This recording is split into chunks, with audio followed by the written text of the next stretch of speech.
Oh my god, it is me. Hello, hello everyone. How are we doing? This blur is a bit. Wait, let me fix that. There we go. Maybe also the studio light. Yeah, that looks. Wait, what? Nah, this looks better. How are we doing, ladies and gentlemen, boys?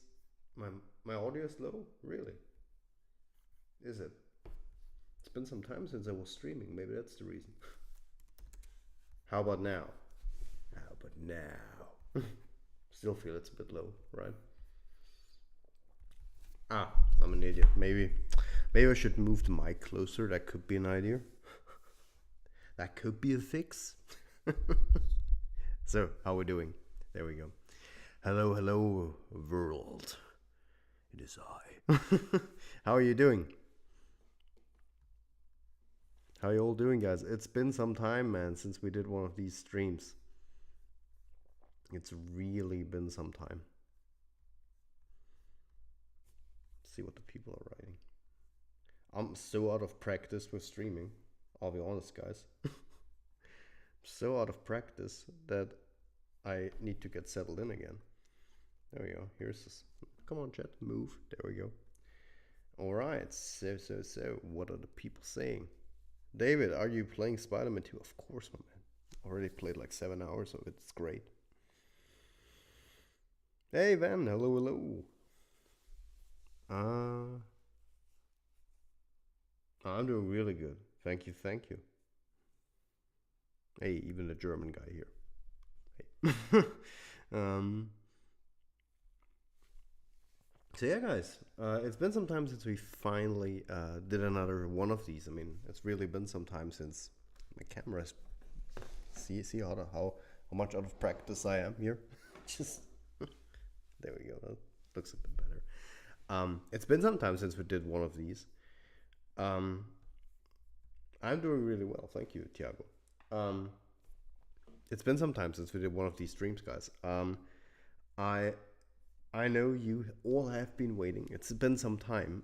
We since we last updated you on the project, and I just felt, you know what, it's kind of time. We kind of need to update you guys, show you guys, and tell you what's been happening, because stuff has been happening. Not that you think we haven't done anything. And I just want to update you guys, give you some news, because it's again been some time. So I figured we'll do it in a good old style, in a very good old live Q&A style, like we did last time in April. It's been some time since we did one of those, so I figured here we go again. And I have something special prepared for you guys. I actually haven't finished it yet. That's why there was a delay on the stream. I was finishing the thing up that I want to show you guys. It's still not completely done, so, but it's almost done. What do I think of Rise of the Beast? Give me a sec. I can tell you what I think. Well,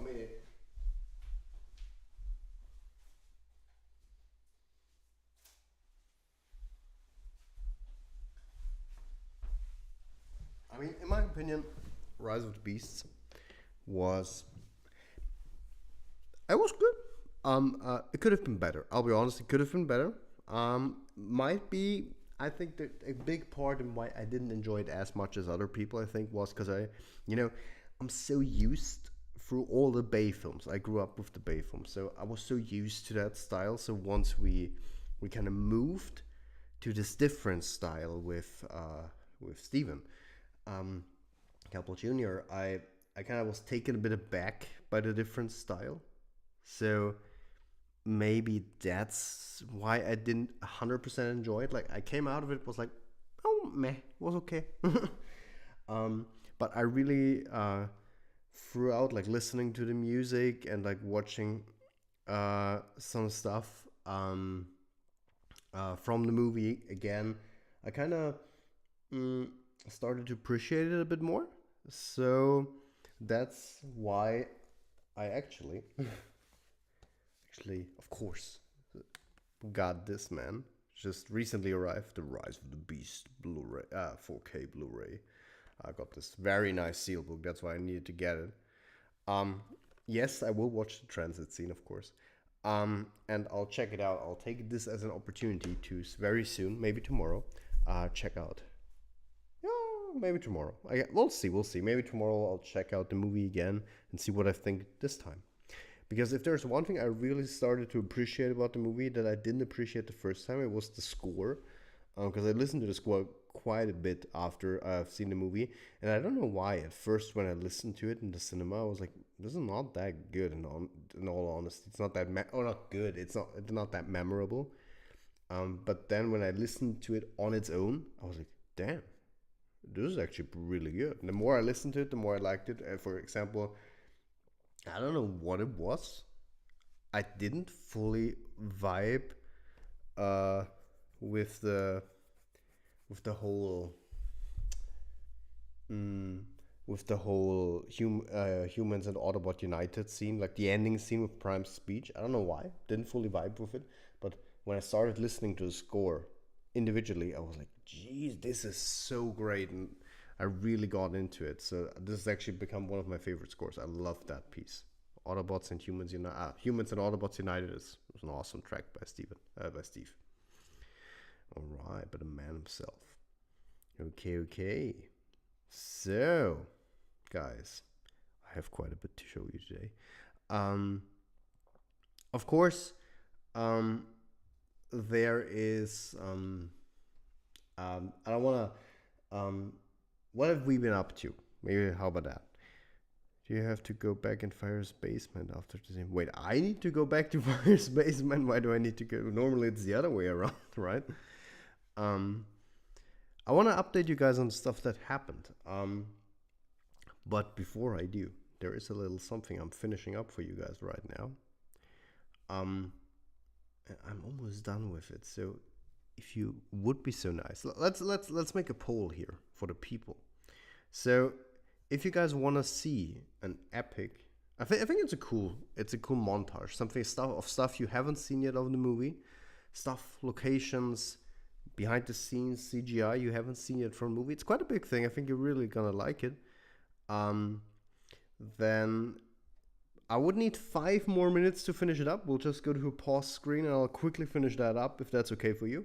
But if you say no, we don't need that, which I don't think you will, then we'll just keep moving on. So you wanna see that reveal video, then I just need 5 more minutes to finish it up, because I just, once I start editing stuff, I really get into it. I want it to be as cool as possible, and then, it takes time, and time flows away. So if you give me 5 minutes, at top 7 minutes, I'll quickly finish it up, and I'll be right back. I'll just switch to the pause screen, and then we'll continue. So stay in here.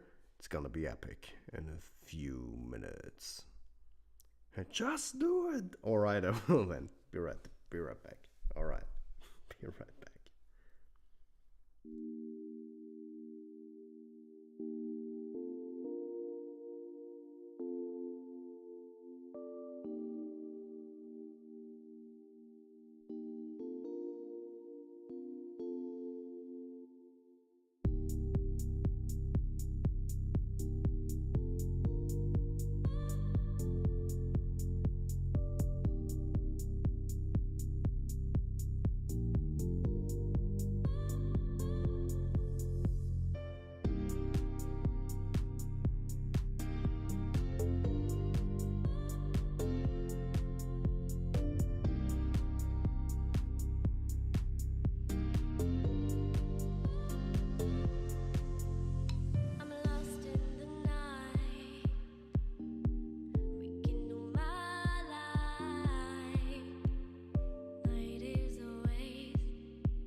Almost done. Give me a sec. Almost done.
And we're done.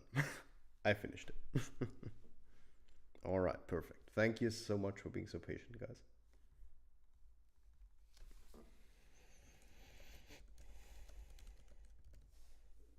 Okay. Now let me just, while we talk, let me render that.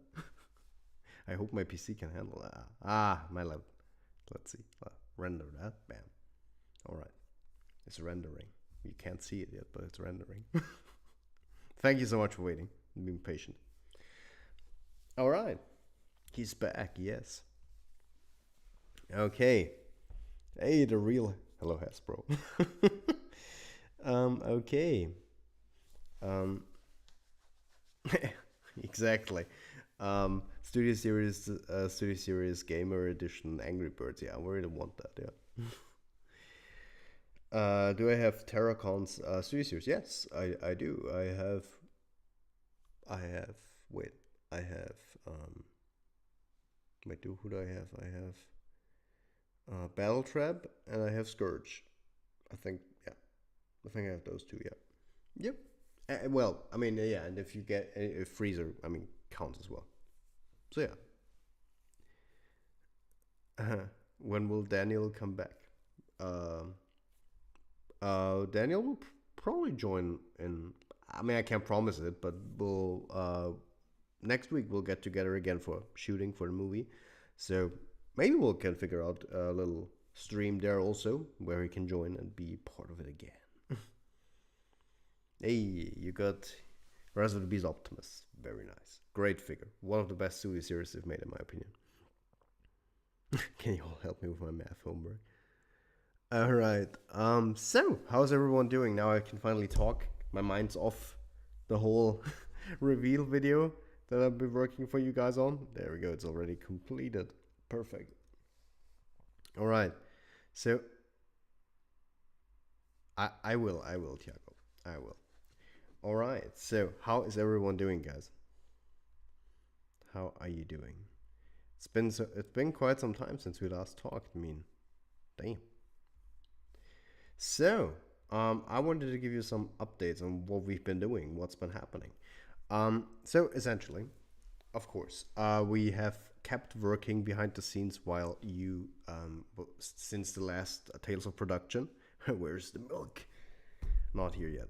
um, but we have been working on it continuously. As you know, since the last time we did an update, I have to think when we did the last update. I think we also shot more footage. You also got that best of shots. I think that's what we called it. After that update video, we showcased some of the footage that we shot during our final shooting phase, which I was very proud of. Yes, I forgot Daniel in the US exactly. Um, and I also, well, we've been working behind the scenes, especially on getting all the CGI models done, getting the character models done, getting stuff done for the prologue. So we have been working. We actually have had a very nice addition to our team. We're also looking for more team members, of course, to expand our CGI team to get stuff done even faster. We actually have a very nice addition to our team. He's very knowledgeable. He knows a lot about rigging models, animation, so that will help us a lot. And all I can say is there's another thing, another development that just happened a few days ago, which will also be a big game changer to our movie. So I think we're in very good shape when it comes to that, and we're already working on something special for you guys. So you finally get more footage. You finally get to see more of the movie. It's happening. Don't worry about it. Uh, we're working on it. Just takes time. You know, making these models just takes time. Yeah, I hope so, man. um, I love for you to be there, man. Is there a chance of a delay? Well, I mean, we said the movie's gonna come out when it's gonna come out, so I mean, there is no real date yet, so no real chance for delay if there isn't a date, right? But we're working to get it done as fast as possible for you guys. But of course, we want to uphold our quality standards, as you all know. Um, but as you know, we're working on it. It's going right ahead. We have some awesome stuff behind the scenes. We have some new models that are getting done as we speak, and yeah, I just wanted to say when you can expect like a big update in terms of like the models, the characters for the movie. But again, I don't want to promise you dates and then it's like, why isn't it here? So yeah, but I can tell you it'll be great. And it'll happen sooner than later that you'll see more of this movie. Um, so they're working to create the best movie, guys. Trust me. I'll wait a decade if I. Well, thank you so much, the real Hasbro. Yes, I will show a reveal. I mean, I guess you could kind of call it a few reveals. It's what I can tell you now is it's since I wanted to have something for you guys because I know you guys been waiting. And I would have already some stuff like a character that I could show, but I don't want to show it without like feedbacking with the team. So I thought, no, you know what, we're gonna leave that for once we have that bigger reveal. Um, but I'll have some reveals today in terms of footage, a lot of raw footage that will be used in the movie that you'll see in the movie, and you'll also get to see a lot of more places where the movie will take place, which we haven't shown you yet. Because I mean, as far as I know, until now, we probably have shown you most of the footage that we've shown you is from the forest area that we shot in. You'll now see different areas as well in that reveal. Gives you some hints where the movie will also take place, and also some small but I think very cool CGI reveals that will show you what we're doing behind the scenes and like to what degree we are going to make it look as great and awesome as it can be. Because as you know, the thing is we could do it fast and quick and then it'll be out there, but the thing is then it'll look off. You'll see it and you'll be like, okay, this I can tell this is fan made. And of course, I mean, but in the end, I don't want to set unrealistic standards.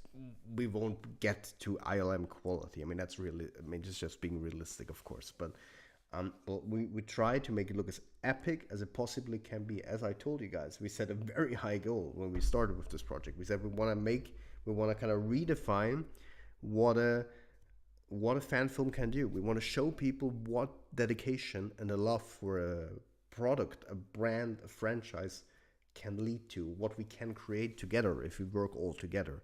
We want to make the best possible movie for fans and by fans. And so that just means doing a lot of very detailed work, looking at the small details, working a lot on just little things to make it look, in the end, awesome.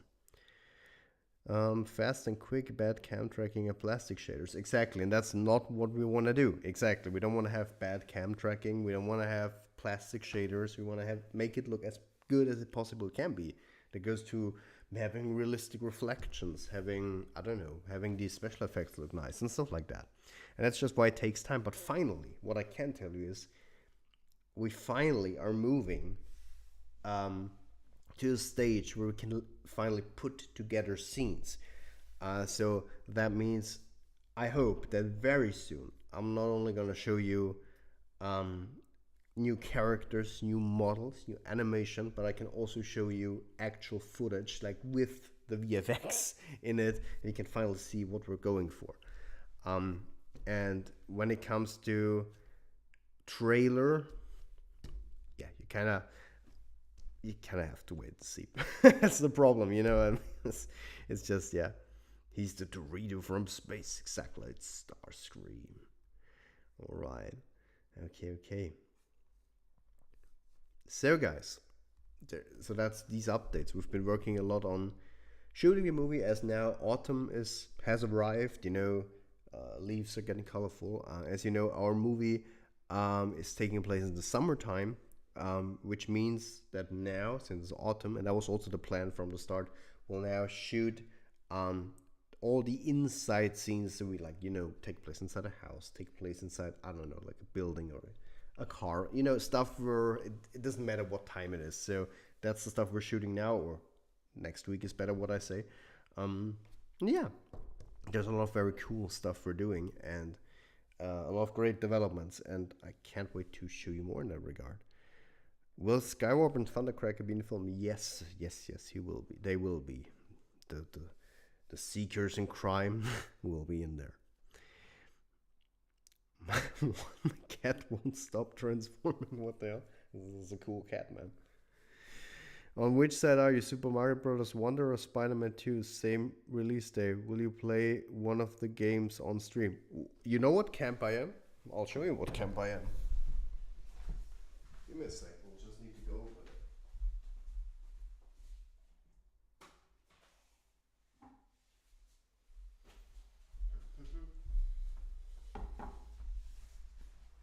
You want to know what camp I am? You want to know? Well, here's a Spider-Man 2. But, you know, you don't always have to be one camp. You can be both. I have both. Yeah, I got both. Got both on the release date. Because I love Spider-Man. I wanted to immediately have Spider-Man, and I mean, if a new Mario comes out, 2D Mario, I need to get it. It's been so long since we got a new Super Mario Bros. Game, so bought them both. Already played both. I mean, I gotta admit, I played Spider-Man more because I'm so into the game. Because I'm really into the game again. It's really good. Story is really great. Gameplay is awesome. So I'm really into that. So I played more of that. I think again. I played around 7 hours of Spider-Man so far.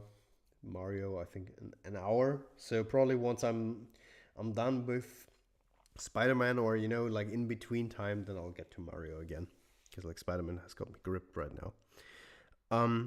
My birthday was on Sunday. I got KOSS, Rise of the Beast, Optimus Prime. Nice. Rhinox, Mirage, RC. Wow, that's great gifts, man. That's cool. Very cool.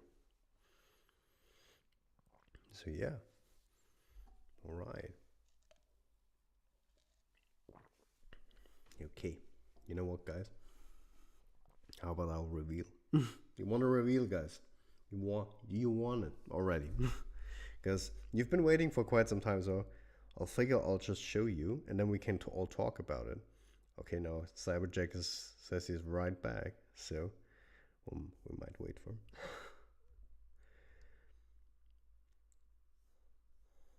Yes, I see a yes.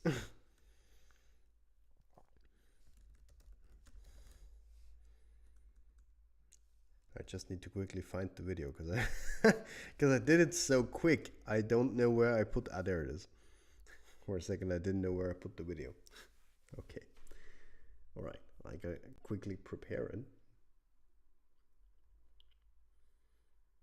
So you gotta give me a sec. Whoopsie. That was not intended. There we go.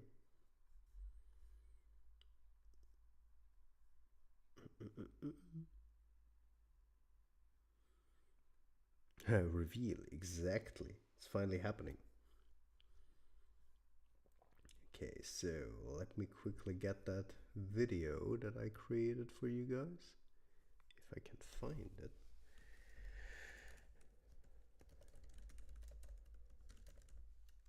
I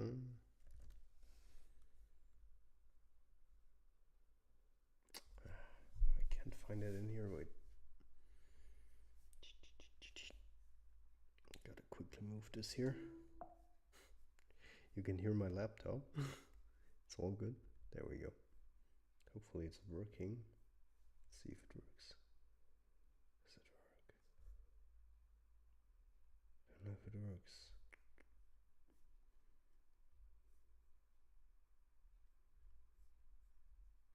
Are you working or not? I mean, I can do it differently as well. It doesn't really matter. So, like, if it doesn't work, I'll just share it this way. It's all fine. Fine and dandy.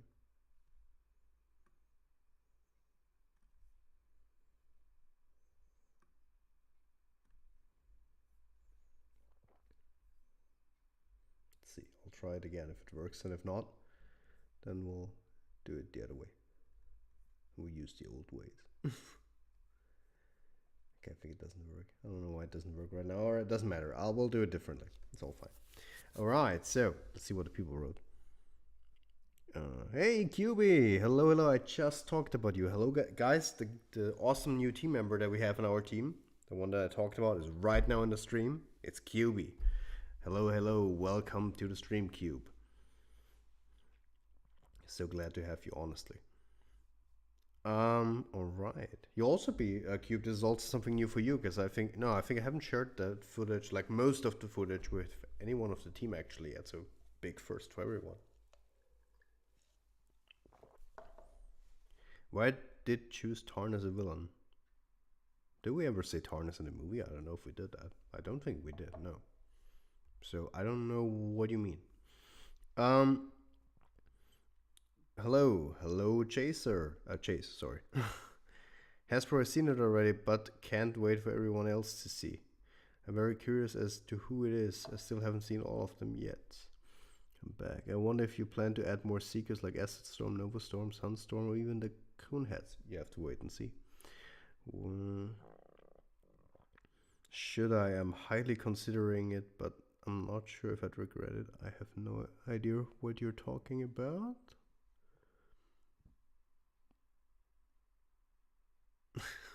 Probably Orban time.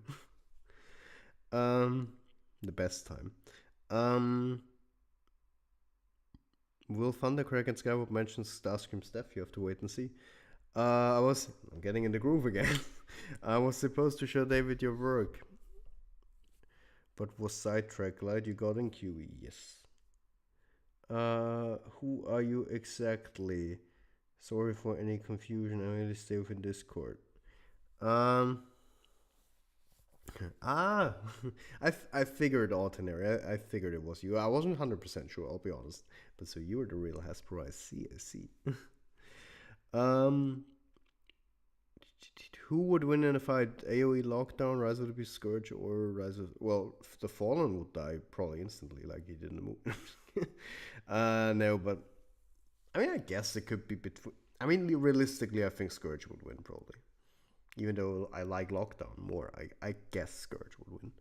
Because he's, he's fueled with Unicron's power, so I guess he should be stronger. How do you feel about the leaked Bumblebee movie, Studio Series Megatron? He looks cool. I have to check him out, but he looks very cool. He looks cool. Probably, I might get him. Probably will. So in begging of movie, Autobot's gonna keep 2007 designs, or already will be new designs? Well, if you've seen our other reveals, Raptor, then some will keep their designs, some will have a different color, maybe new little gadgets or weapons, a different alt mode. For example, Optimus stays mostly the same. He has some tweaks in his robot mode. He has some little tweaks in his vehicle mode. So it's a mix, I would say, out of both. But mostly, of course, the Autobots keep their design because it just makes sense. Why would they change it? Like, because the movie immediately begins where the last night ends. So why would the whole Autobot gang suddenly change design in a second? Yeah, Scourge would not win. I'm sorry. Oh,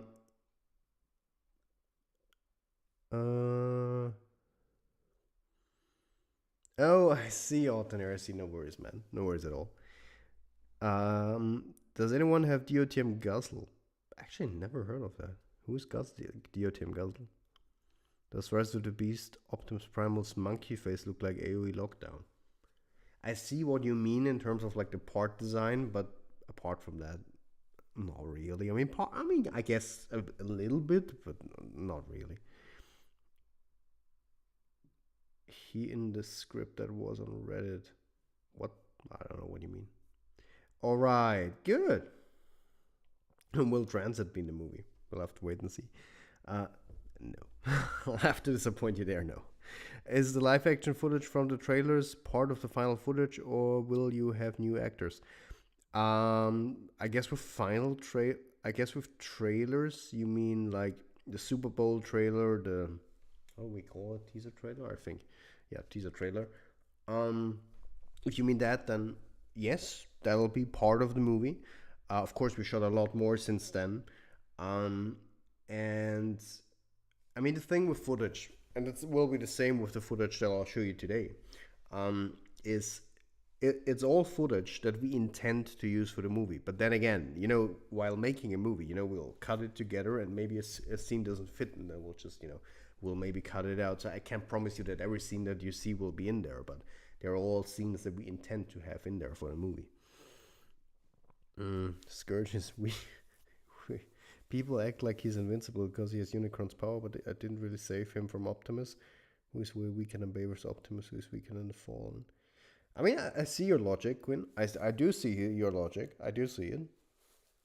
Who is gonna be the lead human in Rise of Unicron? It should hire a Marky Mark impersonator. Well, there will be. What I can tell you is there will be a reference to Marky Mark.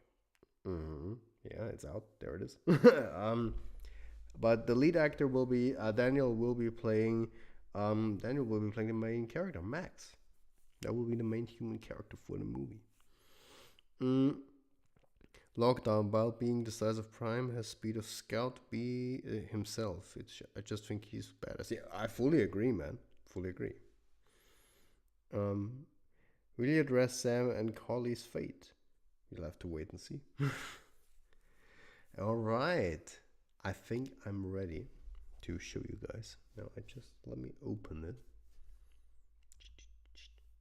Let me open it. Let me full screen that. All right. So, guys, are you guys ready for the reveal? For finally, you've been waiting for probably the biggest footage reveal that you've seen yet from this movie. Again, keep in mind the scenes that you'll see are raw scenes, so they don't have this VFX in there, but it's all scenes. Certainly, no, without VFX yet, right? Okay.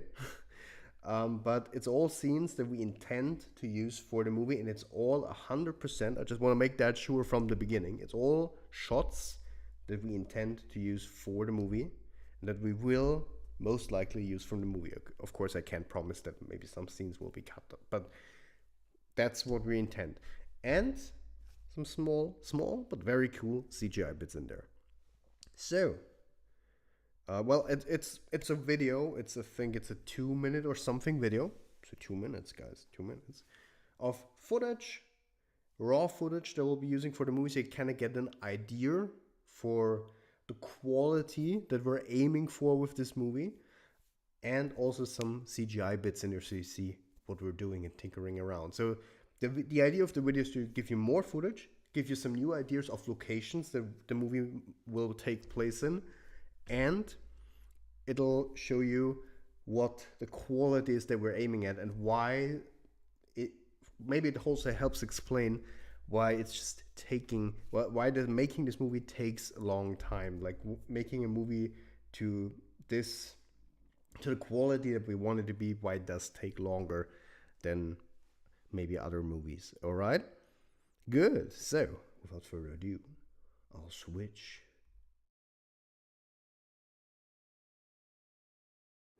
There we go. Now let me quickly. I know this looks very weird, but you gotta keep. Give me a sec. We'll have that fixed in a sec. Bam. Now you have the better mic. And all right. So it sounds louder. I mean, I can make it louder. Give me a sec. I can fix that quickly before we jump into the review. So I should be louder now. All right. So guys, I'm gonna stop talking. We'll quickly do the reveal, and then we're gonna talk about it. So enjoy the raw footage for the movie and some CGI bits in there as well. Hope you enjoy.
All right, all right, all right. There we are. um, I just want to say something. The date at the end is wrong. I forgot to cut. No, I forgot to cut it. Stop, guys. No, it's not 2023. That's my mistake. Forget that. I forgot to cut that. I'm sorry. Don't want to give you that fake hope. Sorry. No, not 2023. Sorry. No, not 2023. Stop it. All right. Okay, that was my mistake. No, it's not 2023. Stop. All right. So, what are we thinking?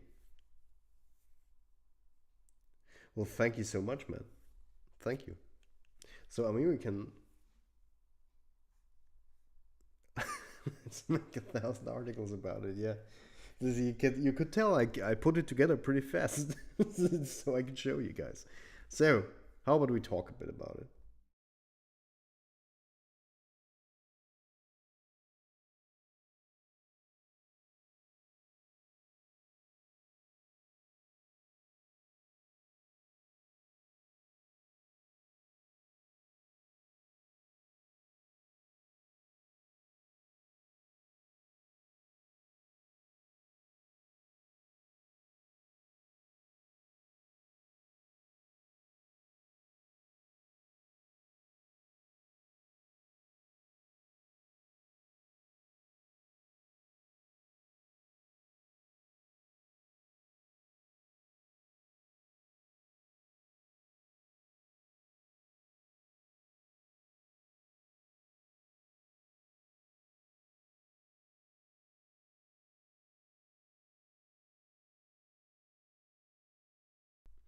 Professional as always. Sorry. And no worries, Cyberjack. We'll see ourselves, and we'll see you hopefully soon again. Till then. All right. Yes, what I wanted to say is, yeah, it could be that Cybertron is in there. We'll see. So yeah, this is the reveal. The idea is to show you some of the footage. I can maybe show this while we're talking, just have it play in the background while I'm talking. So all of the footage, and that's what I want to make sure, that all of the footage you're seeing is footage that we'll intend to use for the movie. So this is basically footage that we will use for the movie. Now, I want to, of course, make sure that you guys know, I mean, it's kind of obvious, of course, that volcano scene and some of those scenes are shots that we have licensed. So what that means is it's not filmed by me, but it's licensed. So we have the rights, and I want to make that sure that no one thinks we're stealing stuff or stuff. We have the license to use these movies for these scenes for our movies. So all the shots you see in here, from the plane shot to the sweeping shot on the grass. I mean, those are the ones that are 100% also filmed by me. But also to the volcano, the scene in Namibia, everything you see here is 100% licensed and can probably will be used for us in the movie. Now, the shots that you see in the beginning are shots that we did mostly in our final shooting phase. Especially, I'm very proud of this one, the forest with the sun. It looks very nice, so I really like that one. Now, there are many shots in there which, once finished, will have CGI in there. I'm interested if you guys might figure out why we have a shot of a volcano in there. You might find it out at some point. So yeah. So all right. Of course, the shot here in Namibia. So. And of course, at the end, you get a little tease at Optimus talking, and then a tease of the camera tracking. Finally, seeing some stuff of real footage mixed in with actual footage. Yeah, you'll have to wait and see what the volcano is for. Optimus Prime walking at the end, is that using a game model just for placeholder? Will it be replaced by that? Of course, yes. The model that you see inside here, this is a test animation. but I just want to include it so you guys have an idea of what we're doing and what we're including to make the tracking and to incorporate the CGI models into the real footage. This model, of course, that you're seeing here of Optimus is not the actual Optimus model. This is one that we put in there for placeholder, and of course, in the movie it will be the full-on high detail Optimus model, of course. Yeah, Fire 2023 exactly. Okay, exactly. So here's Optimus talking. Of course, this is without the CGI and everything, but that is the full-on Optimus model. A while ago on the Discord channel, I suggested how the team after LOU could work on the Tales of the Jedi style series set on Cybertron before the war, with episodes released periodically. Sounds very cool. I'd be interested to do that. It'll be amazing when it is finished, my friend. You are now Michael Dave. Michael Dave. Dave him, yes. I kinda like that. I came here like an hour late, so what did I well, yeah, I guess you missed the reveal. Do you plan make Transformers Rise of Unicron fandom weekly? Well, maybe we could probably do that. Once the movie's released. I mean, we could do that. Alright. So yeah, so here are some of the shots. So these are the CGI shots that I wanted to show you. There's actually more. You'll see one more today. I'll show you after. I didn't have time to include it in the video, and I didn't want it to let you guys wait even longer, so you see it afterwards. And yeah, here are the shots. And again, all these shots that you see here are fully licensed, and we can and are allowed to use those. So you might be interested, and you might say, okay, David, why are you not only just using scenes that you 100% yourself filmed? Well, there's a very easy answer to that. Of course, a movie, like the Transformers movies always were big, epic movies that were took place around the world in different awesome locations. And of course, being a fan film, we can't just, we can't afford to fly to every place in the world. Of course, we're trying, and what I can say is that you'll be surprised by how many locations we actually really filmed at for the movie. All I'm gonna say so far, we already shot in 3 countries, which is Austria, Poland, and America. And in America itself, we filmed in how many states? 5? I guess 5 states. I'm not 100% sure. So we filmed actually quite a bit.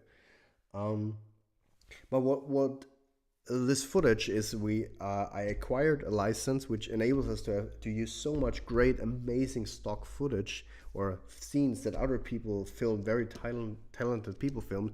And what it enables us is to get actual footage from the different places that our movies will be also taking place in. So that helps us to give you some real shots as well, and not just CGI shots.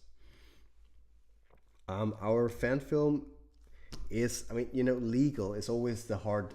If we're being very stern, the thing is we're a non-profit, full-on non-profit fan film, which means we aren't making any money of it. No one's getting paid. We're all just doing this out of our passion. And that's what's the important thing with fan films. You gotta make sure no one's earning any sort of money, because of course then it will be highly illegal, and Hasbro or Paramount will probably shut us down. But since we're not making any money of it, and we're just doing this for just the passion and our love for Transformers, Hasbro or Paramount is accepting it and is, they are tolerating it. Of course, when speaking very strictly legally, if we would very strictly be talking, then every fan film out there, no matter what fan film is, no matter how big it is illegal in the sense that the studio would have the rights to shut it down. But most fan films, they'll just, they tolerate and accept, because it is no harm to their brand. It's just good PR for their brand. And as long as it's good PR, they don't mind it. And the most important thing is that you don't make money off of it, which makes sense. You can't just make money off of someone else's property. It just makes sense. Well, thank you. Thank you so much, Open. Will Bludgeon be in the movie? You'll have to wait and see. Fire. I'm not. No, I'm not gonna comment on that. I'm not gonna go into this. um. So yeah. Um. So yeah, some of these shots that we'll be seeing in the movie. By the way, this shot, for example, that's a shot that we filmed in Poland. You actually can see it if you know a bit of airplanes, then you know this is the lot. This is the Polish airline. I filmed this. This was actually a shot that happened by accident. I didn't even plan to really film that, but we were taking off from Warsaw back to Austria when we were in America. We had like a stop at Warsaw, and when we took off, I just filmed. I just saw it. It looked so nice. I was like, I need to film this, and I had this idea of, hey, maybe I could integrate this into the movie, and then I filmed as we descended up the cloud layer up above the clouds, and it just looked so nice. So it was like, I need to include this in some way, because how often is it that you can you fly, so you can actually include that. Any character reveals? There won't be. I can't. No, I today won't be any character reveals. I could actually show you something, but I don't want yet because we're building up to something bigger, where there will be a lot more character reveals. Exactly. Sometimes the best things come from accident. That's absolutely true. So, movie in 2024, early or summer? Again, Raptor. As we said already in the first tale of production, we don't really want to spoil stuff, and we don't want to set the date right now. Because we so often ran into the trap of telling you guys, I don't know, teaser footage on this date and trailer on this date and stuff like that. And then what happens is you guys anticipated, we run into problems or it takes longer, and then we tell you guys, okay, it's delayed, and then you're disappointed, and we don't want that to happen. So as I told you, what we'll be doing from now on is we'll work on the stuff that on the movie, we'll work on the reveals that we're preparing, and once we have it and we are at a stage we can be 100% sure that'll be done in time, then we'll tell you guys, okay, next week or in 2 weeks, reveal, and then you'll see it for sure. So that's kind of the process, the progress that we're doing right now. Exactly. So, one thing that you might have seen is, of course, this shot here of Optimus talking. Of course, this was while we were animating it.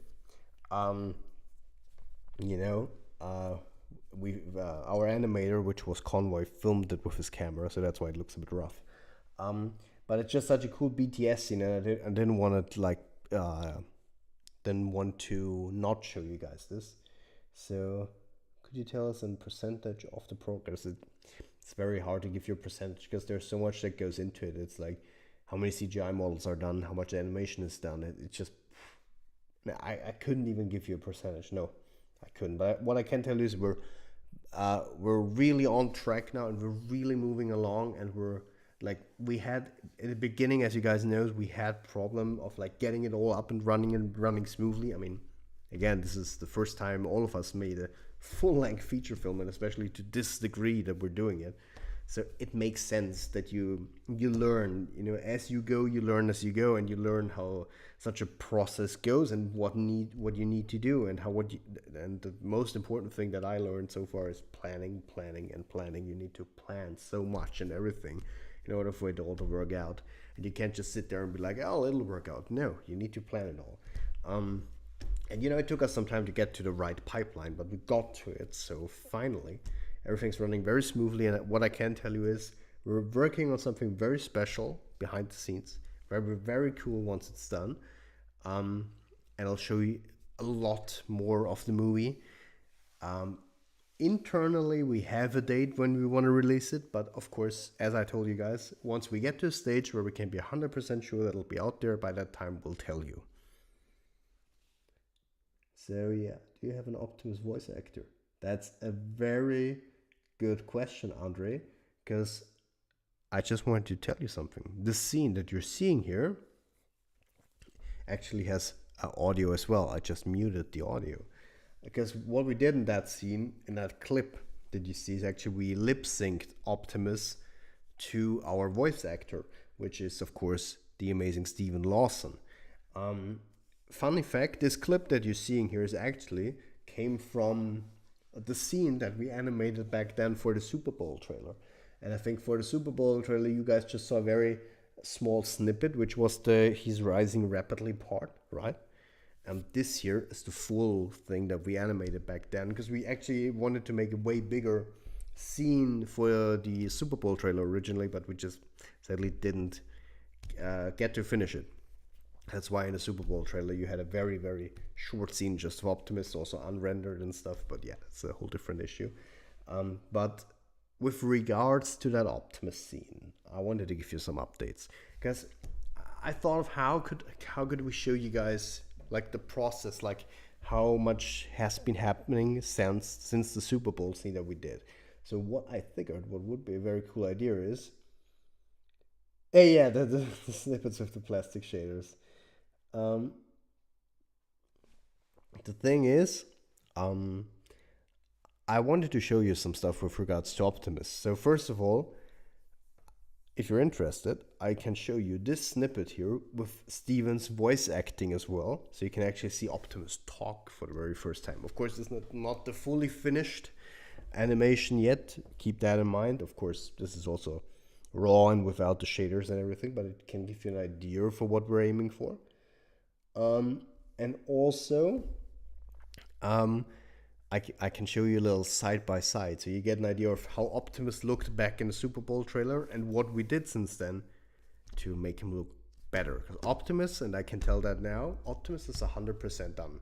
As of now, he's 100% done. There's nothing that needs to be done apart from like refining his rig so that he's, that you can animate him better. But apart from that, he's done. Oh, thank you so much. Thank you. I was also very proud of that cliff jumper scene. I agree. Okay, so let me show you some of that stuff. So I'll quickly move to webcam only so I can set it up. Yes, textures are finished, my friend. So I can show you that. Let me just quickly open everything up that we need. Just quickly to get it all. Yeah, there it is. This is the... Okay, so let me get it all ready. Then we can have a look at it together. Okay. Just looking so I don't miss anything. There we go.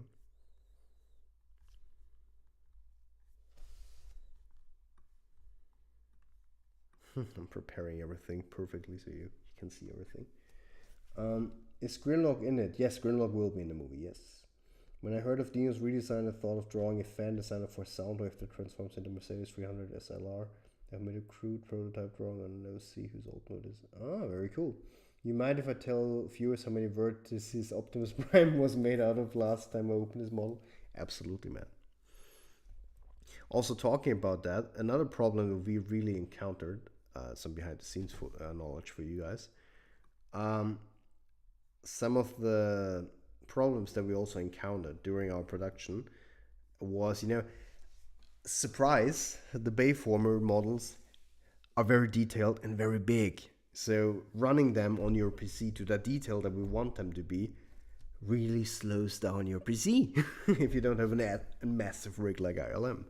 So that was a problem we were dealing with, that some animators just couldn't, for example, open Optimus. Like Optimus was such a big model, like Harlow's Optimus, that some couldn't even open the model.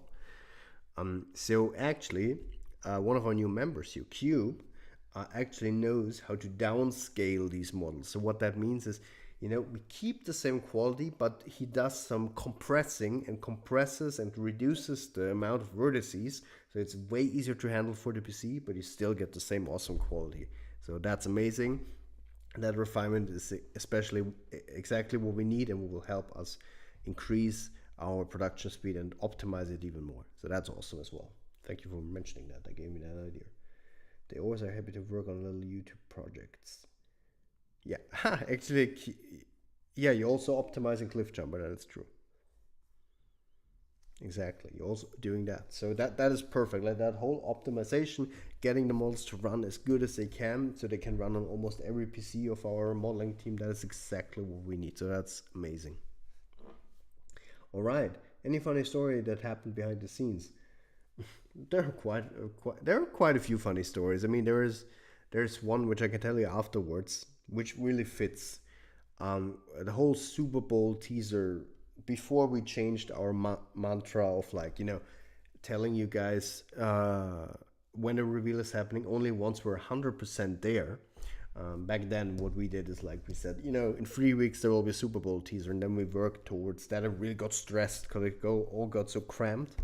So there's a funny story to that because the Super Bowl trailer, I mean, you probably, if you didn't know, was very clutch, like very down to the wire, the last possible thing. Uh, like we got to the last possible moment to release it. Like it got to a point where Super Bowl was already happening, and we were still animate rendering scenes for the trailer. That's how close and how down to the last minute we got with that trailer. So there was a lot of stress and a lot of pushing to get that trailer out to you guys. And there's a fun story there that I can tell you when like people melted down and people like broke down and had a mental breakdown because everything got so stressful. That's quite funny. I can tell you that. But before we do, let me show you. You guys want to hear Optimus talk? You want to see the scene with Steven's amazing voice acting in there? You want to see it? Let's see what you guys say.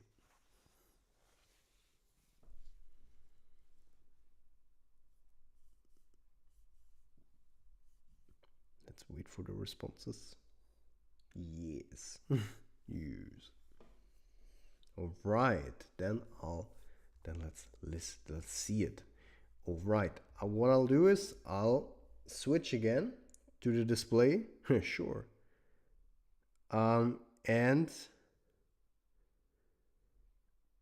there we are. Can you optimize RU design prime if issues loading it? See, that's what I meant. So then, without further ado, wrong button. You know what? We're gonna switch so you can also see me. Okay. Without further ado, ladies and gentlemen,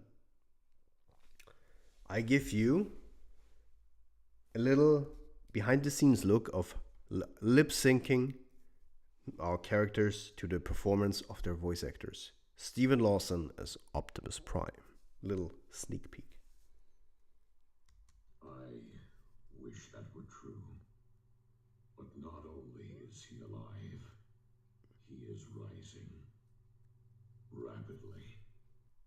All right, a little sneak peek. Of course, as I already said, this is unfinished animation. The final one will be a lot better and probably also shot a bit differently because we had different ideas of how to frame the camera, but that's beside the point. That's a little idea of how it'll look like in the final product. Well, thank you so much. Thank you so much, man. What's your favorite Optimus design? I mean, I guess my all-time favorite Optimus. Well, thank you so much, Vengeance. Yeah, I think Steven is amazing as Optimus. Absolutely. I think my favorite Optimus design would be the DOTM Optimus. All right. So, you heard Optimus. And now a little story. We go back to this one here. You all know this Optimus. You all know it from the Super Bowl trailer. This is the scene the back then we showed you. If you compare it, by the way, you see the movements here. And you compare it to this here, then you know exactly that this is the exact same scene. Just, from animation, just from a different angle, Now we all know this scene, of course. We know this is the Super Bowl trailer scene, and again, perfect example for how clutch everything was and how down to the wire it is and how we couldn't finish the scenes in time, something that we don't want to happen again. It's obvious this is not the finished Optimus model. The model, of course, is the finished one, but the textures just weren't finished. And you could tell. Now, You want to guys see what happened in the time that we worked on Optimus? You want to see? I'll give you. We'll go from this here. We'll go from this Optimus to this one here. Ladies and gentlemen, the finished Optimus Prime. Ready for battle. little small little animation test that we did. So you can see. I think the difference is quite noticeable, right? In terms of textures. Yeah, I agree. I would say everything is better. Is the movie only available in English, or will you contact VAs for other countries? Shouldn't be too hard. We still are thinking about whether we have actual dubs for the movie or whether we'll just have subtitles. But at the least, you'll have subtitles. But we just don't know yet. Maybe we'll do dubs. We'll see. The more knightish helmet actually works quite well. Thank you, Fire. I agree. I really like it. It's the idea is to have a more mature Optimus that lived through the war and has already spent quite a few time being the leader of the Autobots. And you can also like see the scars that the toll that war took on him through his design. Damn, the mask was awesome. Well, thank you so much. Is Grimlock's model fit? No, Grimlock is not yet finished. Will he transform? Yeah. I love it. I've seen this clip. Yeah, you probably have seen it already, Ordinary, yeah. People need to realize how great fan projects are and their potential thing. Yeah, I do agree. Like, there's so much potential, there's so much there. If you really love something and really want to make something great, then there's a huge potential to make something awesome. Opinions on the ever so controversial nerdy Rise of the Beast design of Wheeljack. You know what? I didn't mind Wheeljack's design. It's not the design actually. The thing why Wheeljack still is the one character that triggers me a bit in Rise of the Beast is just the way he's implemented into the movie. Because he just appears and like every other character is normal, and he has this very strong Michael Bayish accent, you know, and it sticks out so much in the movie.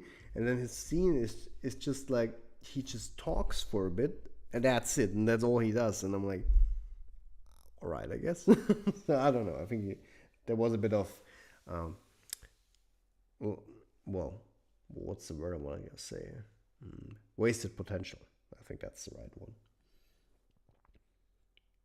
one.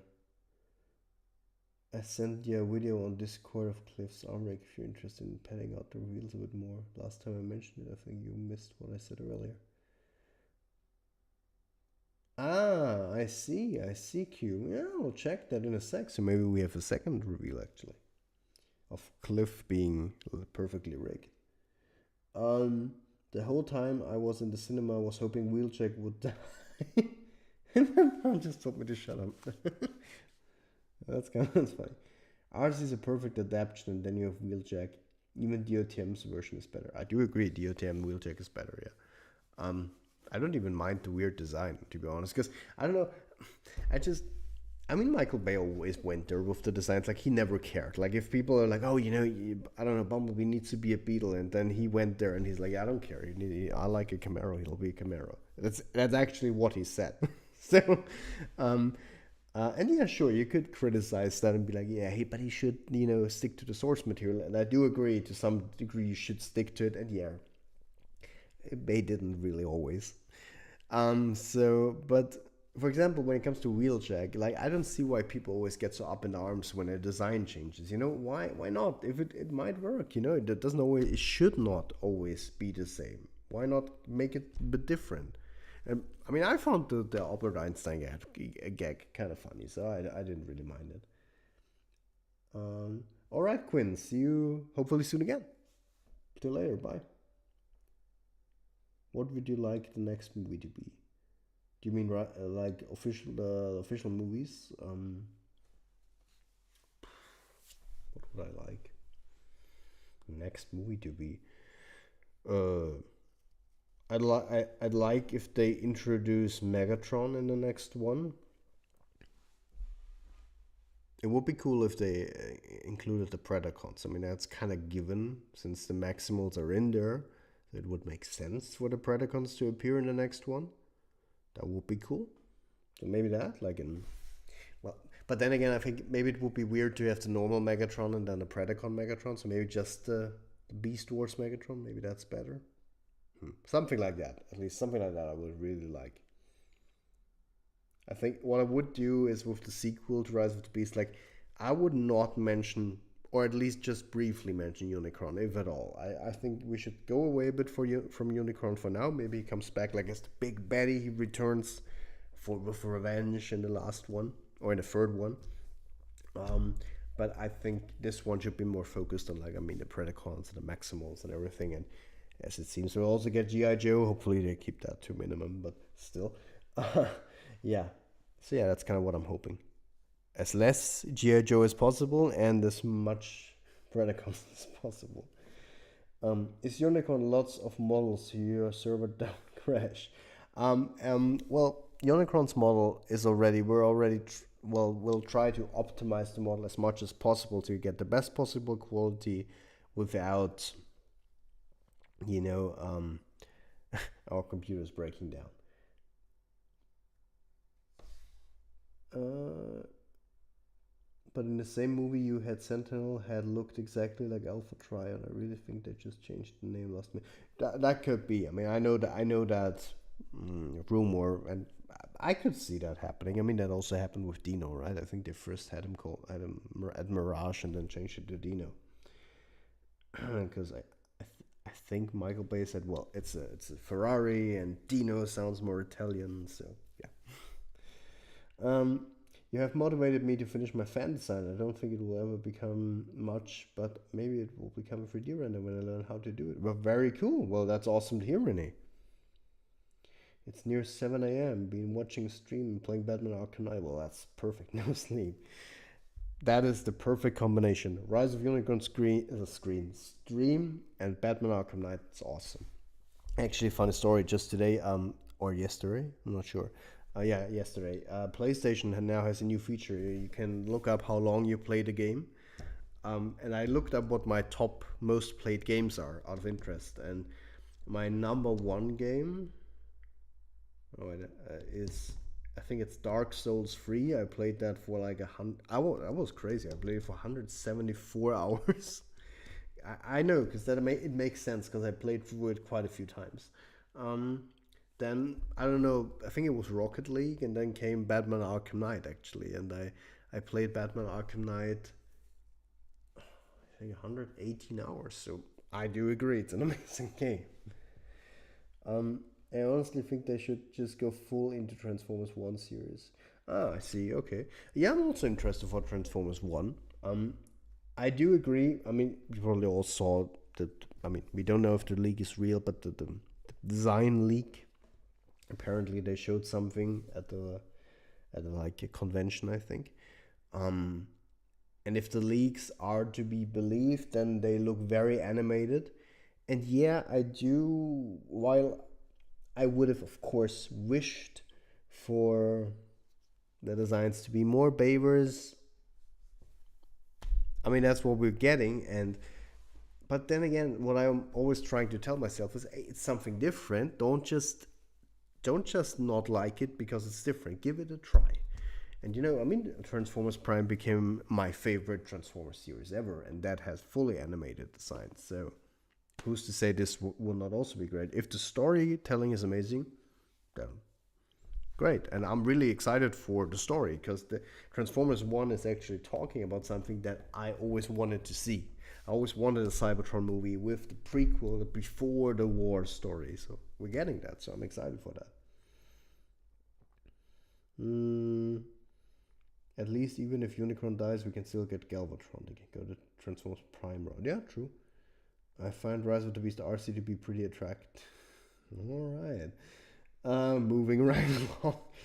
Um, my most top played games are the ones with character creation. Yeah, I can see that, definitely. I can see that. It's always great if you can create your own character.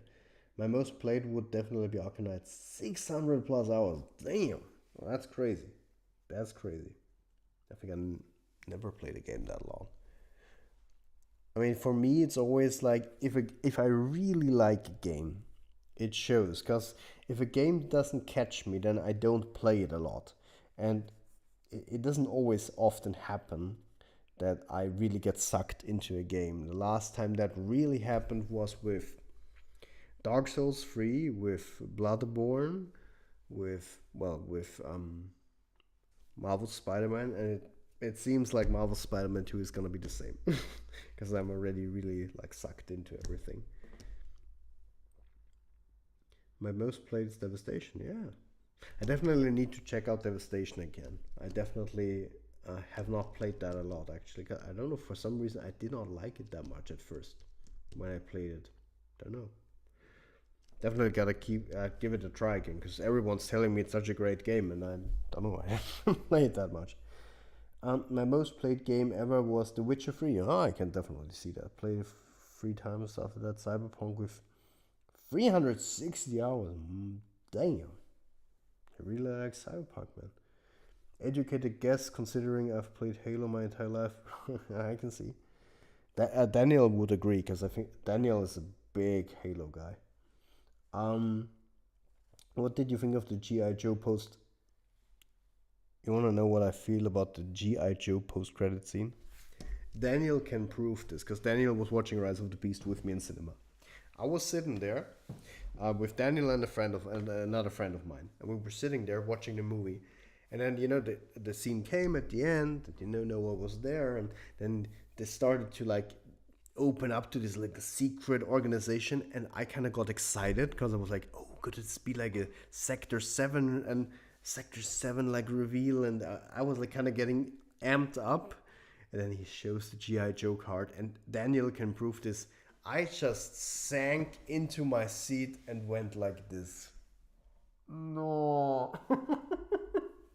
I couldn't. I was not enjoying that. I did not like that. I was like, no, leave G.I. Joe out of my Transformers movies. I do not care about it. I don't want it. So I did not like it, if you couldn't tell.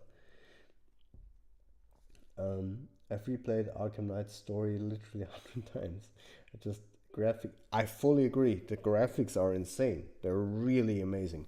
I remember when it came out and the rain textures when it rained onto Batman's coat. I was like, geez, this looks so great, and still a very pretty looking game. I fully agree.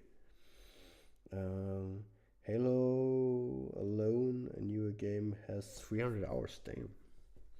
My most played game is Pizza Tower. I actually do not know this game, man. I love how everyone calls a GI Joe scene a post credit scene when it wasn't. True, it wasn't a post credit scene. It was in the movie itself. Um, Halo MCC is cool, but I have not many friends playing it.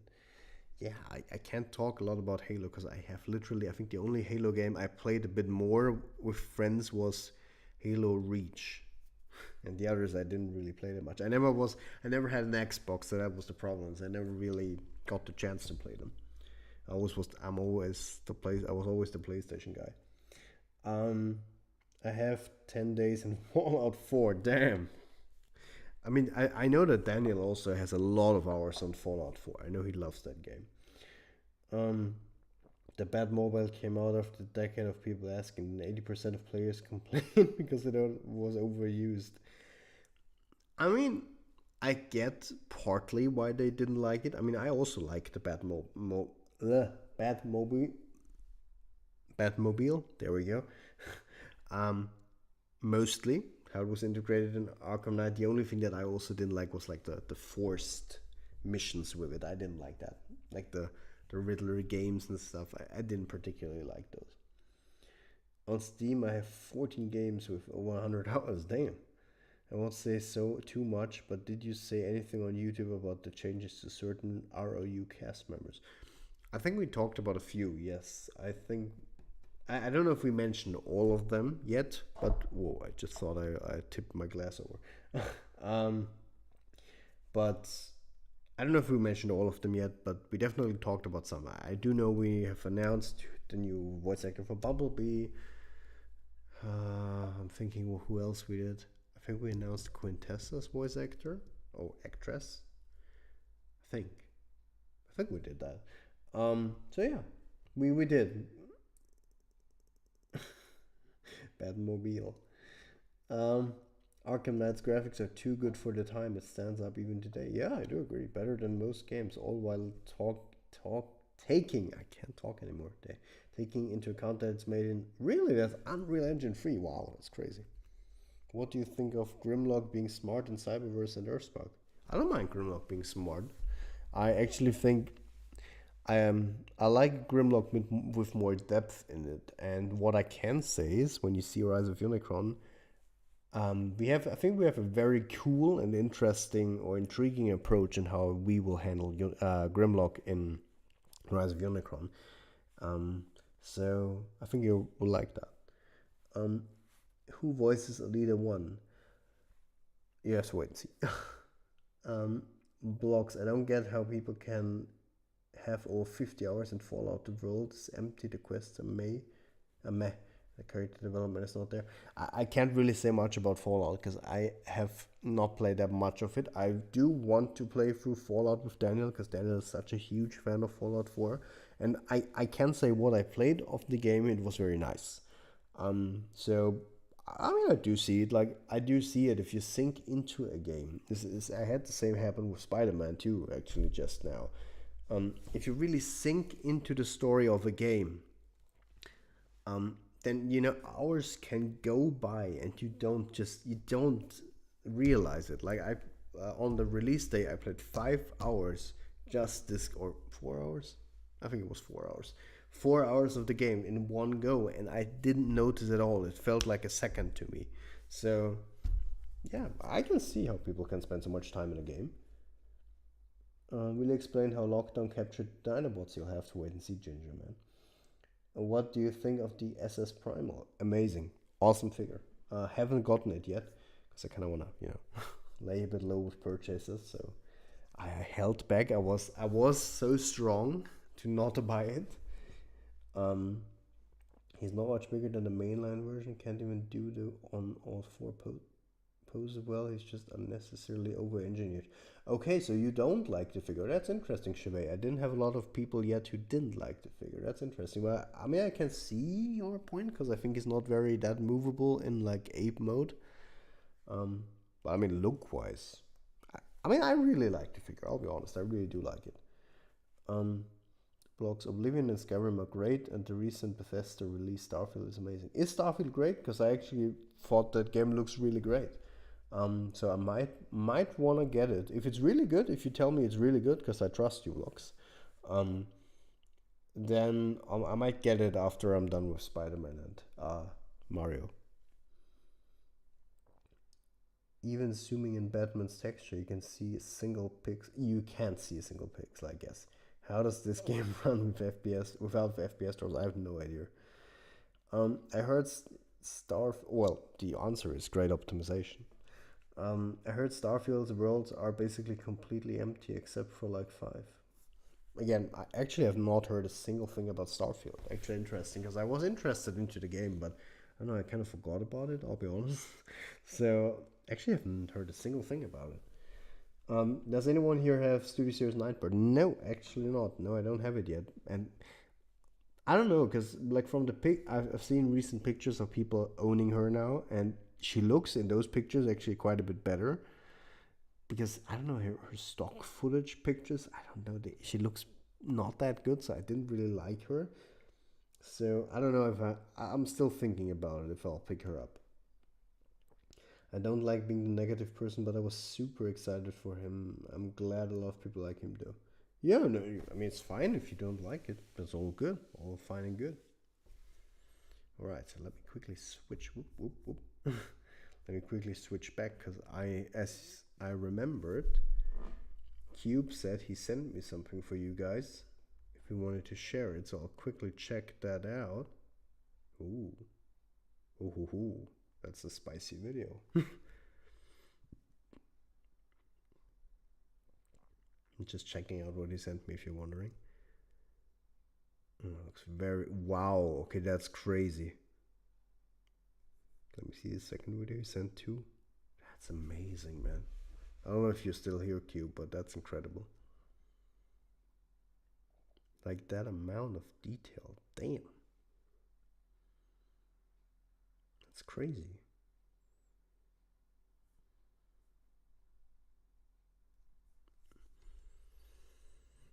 We might show one. I think we'll show one of it. If you're interested, guys, I can show you one of them. So you'll also have some cliff jumper to see. Let's see what you guys are writing. How late is it actually? Damn, we're almost 2 hours live already. It's crazy. Oh, my battery's also almost run out because I forgot to plug my PC in. Gotta do that very soon. My laptop. Let's see what you guys wrote while I was searching, looking at the video. The Starfield world is for real, really empty. There are a lot of marketing around. Everything is explorable, but only marketing bullshit. Yeah, that was what I was worrying about. Yes, every planet is visitable, but like 80% of the planets are. Okay, that's kind of a shame. Okay, that doesn't sound that cool actually. Then, just wanted to know if it's good. And the loading times are so 2006 PS. Really, it's taking that long. I'll be off now. I'll make sure to come back, of course, next stream if I don't miss it. All right, awesome. Then talk to you very soon again, Ordinary. Bye. You take care. The first one I sent today shows a spoiler. Oh, really? Did it? I actually wanted to show the second one, so it's fine. So I'm interested what the spoiler is. Does it show a spoiler? I'm interested now. Let me just watch it again. Because I'm interested what spoiler it does show. Ah, I think I know what you mean. Probably because... I guess probably because here in the beginning, probably like that quick moment there. Let me just see. Yeah. I think I do know what you mean. Yeah. Oh, I messaged you on Discord. I was too slow for a single frame. It shows the new addition to him. You message? Oh, sorry, Shiva, I didn't see that. So no. Ah, I see. You'll have to wait and see, my friend. For that, so yeah, sorry. Gotta wait a little bit longer, my man. Alright, so let's get to it. Okay, how is this movie? Is the movie going? I hope we're getting close. We're moving ahead, man. We're moving ahead. It still will take some time for it to be finished, but we're getting there. We're definitely getting there. Yeah, I know. The second one is the good one, Cube. Don't worry. I have downloaded the second one. So in December, big reveal. Well, because of New Year, you'll have to wait and see. Again, I don't want to promise something yet. We have an internal date for when we want to release something, but I want to wait till we're 100% sure it'll be out then, and then I'll show you guys. I'll tell you guys when it'll come out. Show us. Okay, you want to see it. So, as I told you, Cube is a very talented at, like, really talented at rigging models. And I will ginger. And he right now has the task of rigging our Autobot friends. And right now, his task is to make an amazing rig for Cliff Jumper. And he's right now working on it as we speak. And what Cube is really amazing at is, what's so great about the Bay movies is when, we watch the animations of the Autobots and the Transformers, you see the small gears and parts move as they move around. It feels realistic. It feels like it's a real robot, right? And like that intricate detail is what really sells the realism, the effect, right?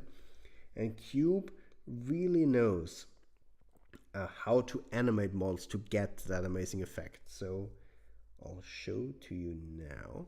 Whoop. Here we go. There is Cliff Jumper's arm.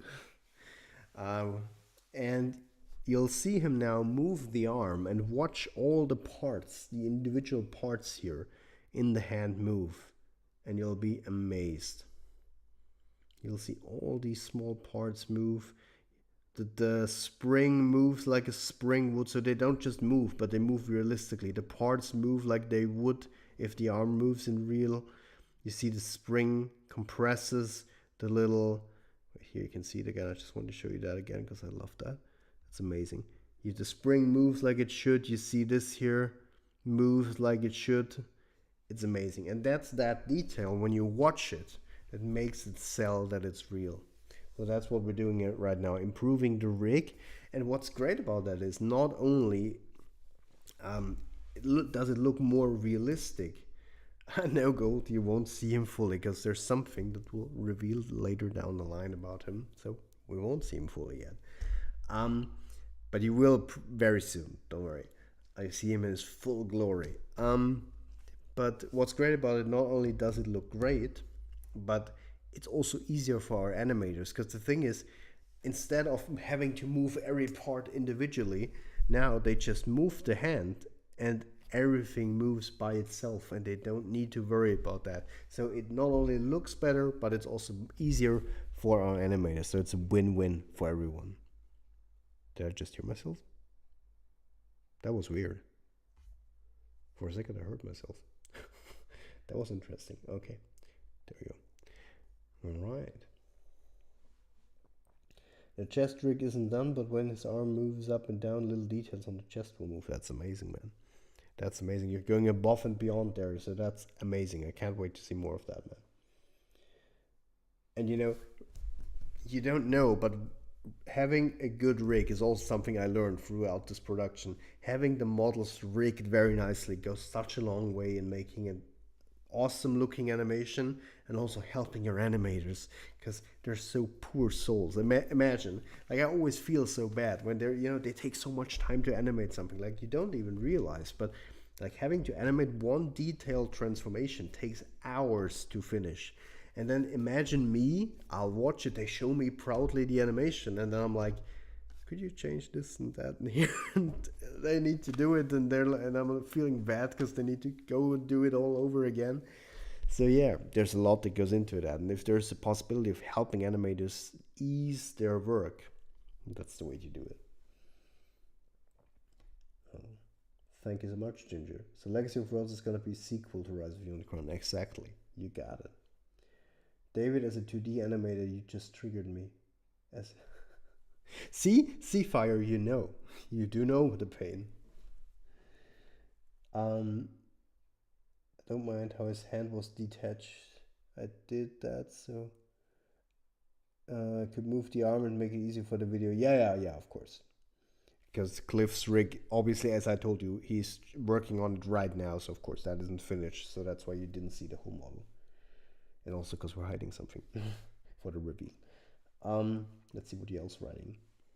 I could actually now look here. I don't need to always look on my phone.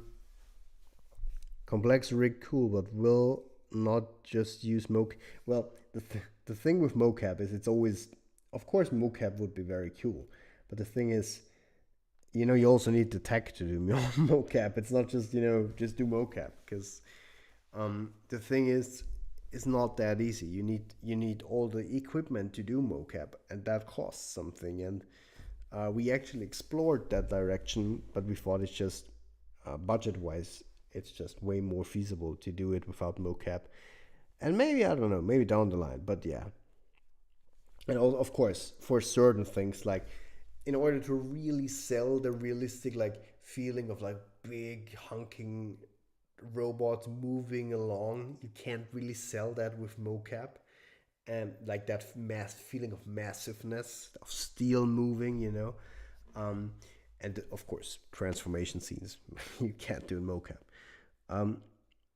Yeah, it would accelerate it definitely, and it's done across the industry, of course. But yeah, it's a matter of budget and a matter of it doesn't always work, so it's easier for us to do it this way as a fan film.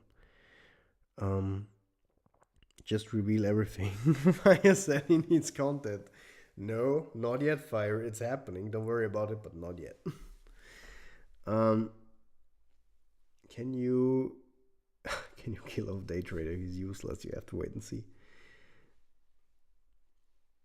How much do you think you have to pay for him? 1 second, Dwayne The Rock Johnson cameo, 1 kidney. Both. No idea, but I think I have to pay a lot, an unimaginable amount of money, probably a lot of money, for we had to have a 1 second of Dwayne. Could you imagine though? It's like Rise of Unicron comes out, and then it's just like bam, Dwayne is in there. It's like out of nowhere, he just gives his eyebrow raise. Amazing. Like at the very end, as the post credit scene, that would be amazing. Yes, I do have Studio Series Crosshairs. He's very nice, amazing figure. Which character do you think was wasted the most in Rise of the Beasts? Mm, probably Wheeljack. Can we get a gaming stream of Spider-Man 2? Yeah, I could do that. I could definitely do that. I'll see. I'll see, Fatal. I'll definitely could do that. My hair looks lighter than usual. Okay. It isn't, but maybe it's the light. Oh, I do agree, Fire. RC was definitely also wasted. I actually did not like RC at all because maybe it's, I don't know if it's the German version of the movie because I watched, of course, the German version, but she always had such dumb lines. Sorry, it sounds kind of very. It sounds a bit rough, but she always, whenever she talked, like she didn't talk almost at all, and whenever she talked, it was always like, "What are we gonna do now?" And I'm just like, "Shut up!" Just she always had these stupid lines. It made her look like she had no had low IQ. I don't know. I just, ah man. RC got wrecked by Battle Trap 2 times. Nightbird in a second. A random Terracon in final battle. She never won anything. Really, I did actually not notice that much. And if that's so, that's kind of a shame. Also looking forward to seeing Cheetor because his VA is from Zimbabwe, my neighboring country. Ah, I see, I see. And then he barely, yeah, I mean that's true. The Cheetor and Rhinox also didn't do that much. That is true. So I hope they'll actually expand on that in the second movie, give them more characterization. The German voice was really bad for RC. Yeah, I do agree because I was talking to my friends and I was like, I do not know if it's the lines or if it's the voice actor because the voice actor surely didn't help the German voice actor because she literally she said the lines like that. What are we going to do now? And I'm just like, oh my god, I could do this better. Like I always got triggered when she said something at the end. Will Ironhide be back? You'll have to wait and see. Do you know of Furimus? Of course. What do you think of his videos? And are you gonna canonize some of his theories in the fan films? Funny story there.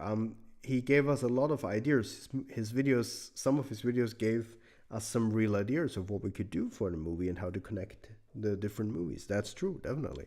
Um, and what I think of his videos, they're awesome. They're really interesting and always very cool. So I really like him. Furimus is a great channel. You should definitely check it out. Subscribe. We'll clear the way. Giga chat, exactly. Characters wasted in Rise of the Beast: RC, Wheeljack, Battletrap, Nightbird, Stratosphere, Cheetor, and Rhinos. Well, I can agree with that more or less. Yeah, definitely. Battletrap had some cool scenes, but yeah, he could have also done a bit more. At least his death scene was cool. How would you imagine Optimus transition from knight to leader of the Autobots during the war? How would I imagine that? Pooh. It's an interesting question, though. Probably like sort of like a classic from the classic change from knight to suddenly having more like growing as a character, learning to deal with having more responsibilities, having to look after your team, being more strategic, not just charging into battle like you would as a knight. So something like that, like growing as a character, getting more mature as a character. So I think what you could probably do is having be more impulsive as a knight, and probably once he grows to be the Autobot leader that we know, he learns to be more mature, more wise, more held back.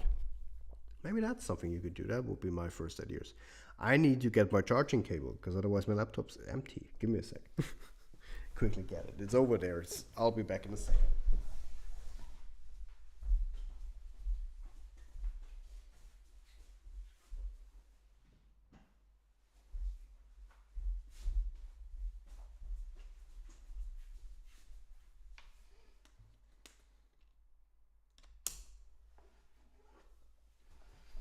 I'll just quickly plug it in, so just wait a second.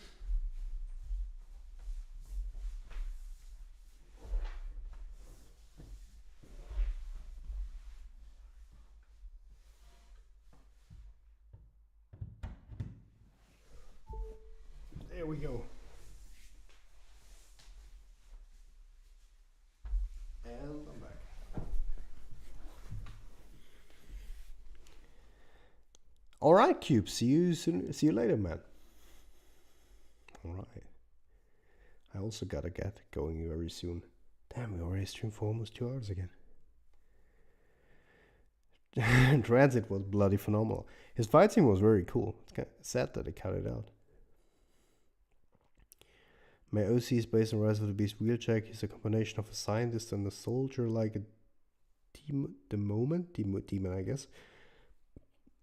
Besides working on Soundwave, creating a female OC that transforms into an Alpine A210, not A110. Okay, interesting, cool. Opinions on Transit. Design amazing. Love his design. Very Bavers-esque. Love it. He's a giga chap. We all know that. And his fight scene was very cool. I would have loved to see it in a movie. Like a full-on dark scene with also Optimus dumping him into the river alongside the other Decepticons, because I love my edgy Optimus. I'm a Bavers guy. So I understand why it was cut, but still. Hey, Martini. Hello, hello. The man has arrived. I hope there will be some woke parts in there when X sees that the hero is a man, white, and I will not go into that. We're not gonna talk about politics here. Who is superior, Lockdown or Scourge? Lockdown. Transit was the best character. Battle Trap didn't even get his name mentioned. Really? Yeah, I think you're right. He actually did not get mentioned. But did they ever mention Nightbird? Now that I'm thinking of it. I don't know actually. Damn, they never mentioned him. Interesting. I actually didn't think about that until now.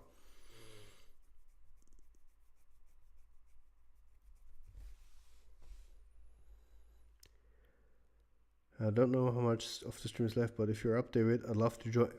Martini. You only have to say the word. Ladies and gentlemen.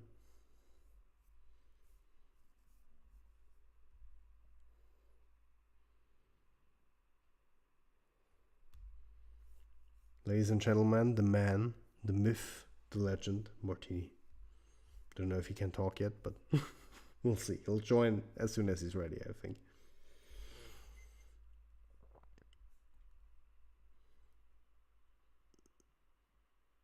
Oh, really? Oh, okay. He said Nightbird searched the island. I see.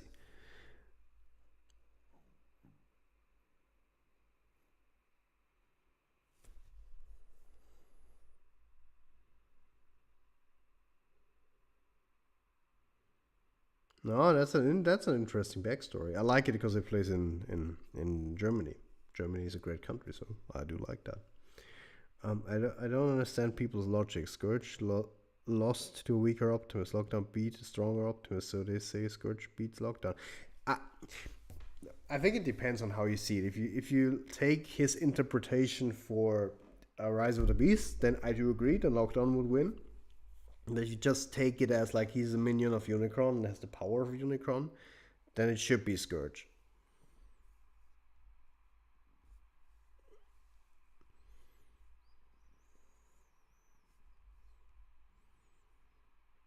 Yeah, right. See you in a sec, man. Oh, damn. Actually, you know what now? We're gonna keep this for the next stream. I actually had something else, but to show. Well, we'll keep that for next time. Don't need to overdo it with the reveals.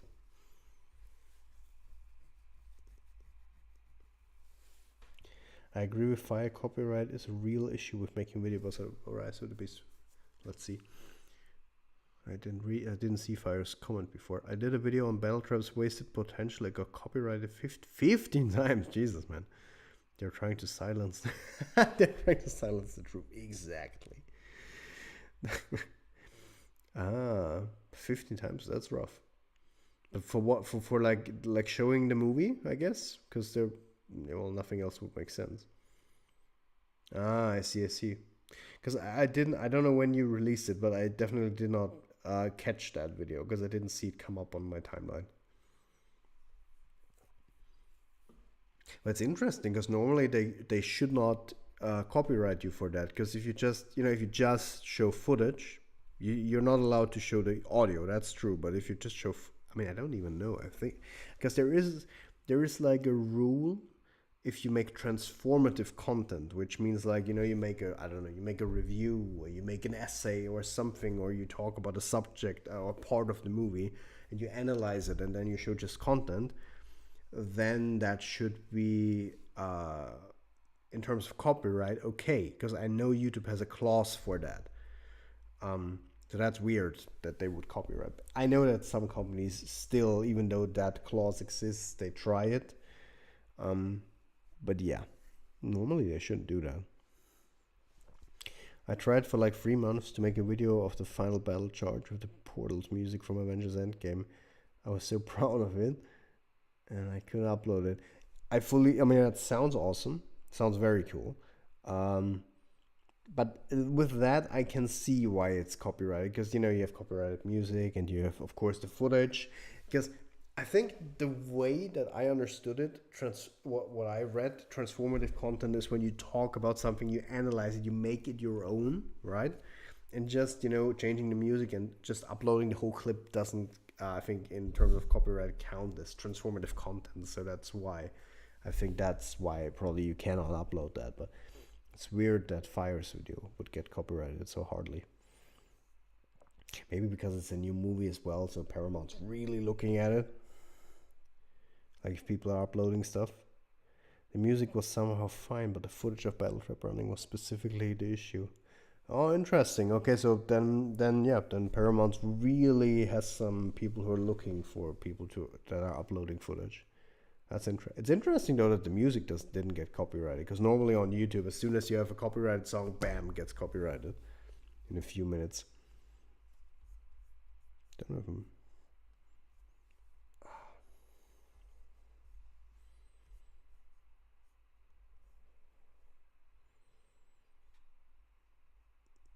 I remember the time when when Martini and I wanted to show Sky's Twilight of Cybertron intro. It was so stupid of us because I didn't think about that at first. Because you remember, maybe some of you were in the stream back then. We started showing it, and obviously it was like the last night, just recut the beginning of the last night with different music. Obviously, we cannot show that in a stream. It's almost like showing the movie, so that's why immediately the stream got like shut down. But I remember that; it just came to my mind when talking about that. Fun story, actually. My first ever YouTube account was completely blocked from YouTube or shut down because when I was younger, I uploaded 2 clips from Revenge of the Fallen. It got taken down because back then I had no idea about copyright and I just thought it's okay and I just wanted to share the scenes because I really liked them. I think I uploaded one of the final battle, I think when Optimus transformed, and then the other one was the one where Demolisher goes through the bridge. Yeah, I was young. I had no idea. Just no malicious intent. So Paramount, don't sue me. I just thought it's okay, and then I learned it's not okay. um, uh, RC, you'll have to wait and see, my man. I got copyrighted during a stream because Rise of the Darkspark has copyrighted music, and since they were poor and couldn't make their own OST. I don't think they were poor. I think they were lazy. So, um, I hated the game ever since. My man, I hated the game since I played it. So it's fine. I get you. I also don't like Rise of the Darkspark. It's just, I mean, I bought Rise of the Darkspark on the Wii U, and that's the worst version if you were talking about technically, because the Wii U, of course, is the out of all the consoles that got released, almost the weakest console. But I just wanted to support Nintendo, so I got the Wii U version, and I was so mad because It's not, it wasn't even the graphics. I was fully fine with the graphics. That was fine with me. But the performance was so shit on the Wii U. And I was like, why would you make the game on the Wii U if it doesn't run well? Why would you do that? Because it really did not run good. Like as soon as the battle started, the frame went down to like 10 frames. It was just bad. I don't know, maybe they fixed it with updates, but back then was bad. Battle frame is never named in the movie. Yeah, I know, we know. I think we already talked about that, yeah.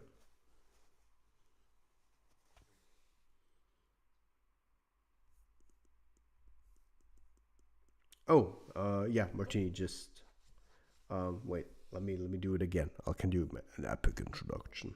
Okay. Um guys, it's ready. Get ready for the myth, the legend, the one part of the Seekers in Crime duo, Mr. Martini. Welcome. Hello, good people of the internet. Yay, he's It's here. I, once again. Yes, There he I have is. returned. Nice. So we actually have Martini in the stream as well for the end. Perfect. Yes. Amazing. How's everyone doing? Is everyone having a good time? Been a while since we haven't talked to you guys. That's true. That's true. That's why I figured I already was thinking about doing a live stream. So I just thought, you know what, I'll do it today. Yeah. Like, just say, like, fuck it, and just do a stream. Just do it. Sounds good to me. Yeah. My fellow Hugogian Martini is here. Yes, I am Exactly. here. Excuse me, guys, if I cough a little bit during the stream, or if my voice it doesn't sound that good. I'm having a little bit of a cold right now. Ah, I see. So yeah. The British weather got you. Yeah, it's just way too many changes. Yeah, makes sense. And that kind of fucks me up. Yeah, I can imagine. Actually, until now, I stayed safe because here in Austria already also some people, you know, runny noses and coughs and stuff because it's the time of the year. But for now, I'm safe till now. Nice. So yeah, I actually showed the people. I don't know how much you saw, but I actually showed them some additional footage. I can show you after the stream because I think you didn't see that probably. Some like raw footage of the movie. Okay. Not like if you're thinking about the sequence. I didn't show a full sequence, like just Right. shots. Yeah, So yeah. of course. What have you talked about with, or what is everyone? What have you guys, talked about in general? Like, 'cause it's been a while. Well, thanks, Shuwei, by the way. I'll have a look at this, your masterpiece, after the stream. What I want to say. We talked about many things, about the production, about the designs, about what else, about the general Transformers. We talked about why Rise of the Darkspark is bad. Okay. We talked about Rise of the Beasts. Of course. We talked about Transformers 1 for a brief bit. Okay. And I think that's most of the stuff. And we talked, of course, Transit Sweep, of course. Of course. Tiago, no, Michael Bay is not making any Transformers movies right now. I'll be honest. I'd love to have one. I'll be honest. People might hate me, but I'd love to have one. I'll be up. I'll be up. If he's like, I'm gonna do one, I'll be there. Yeah, at least let him direct one. He doesn't have to write it. He just has to direct it. Yeah, I mean, I think Bay never. No, he never wrote his movie. The movies. No, he just wrote the dumbass jokes. Yeah.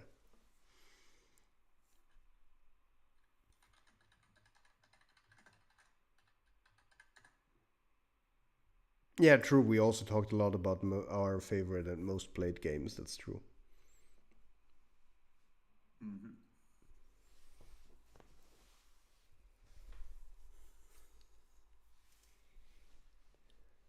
because I'll probably revisit Rise of the Beast tomorrow because I got the 4K finally and can check that out. Because I would be interested if I'd like it more now, because I started to appreciate parts of it more now that some time has passed actually. So I would be interested if I do like it more now. Mhm. I think one thing that's for sure that I'll appreciate is the music a lot more, because the music is amazing. It's really good.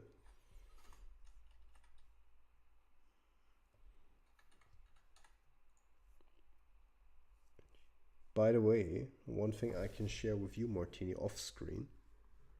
Let's see, can I do that Okay. here in? Can I even wait? Can I do that in Discord? No. Okay, then I'll do it differently.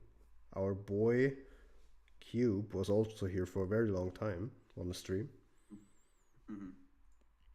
and he showed us part of his finished rig for Cliff. Just marvel at the intricate. Oh God, what's the name? Details? How intricate it is. There we go. Oh.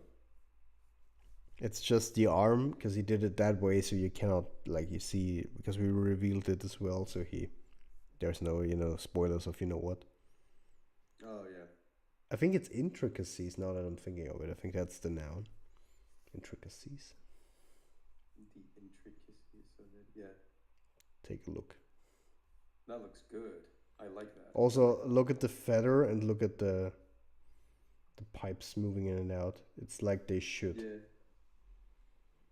It's amazing. That's very nice. Yeah, I do Cube agree. knows what he's doing. Absolutely.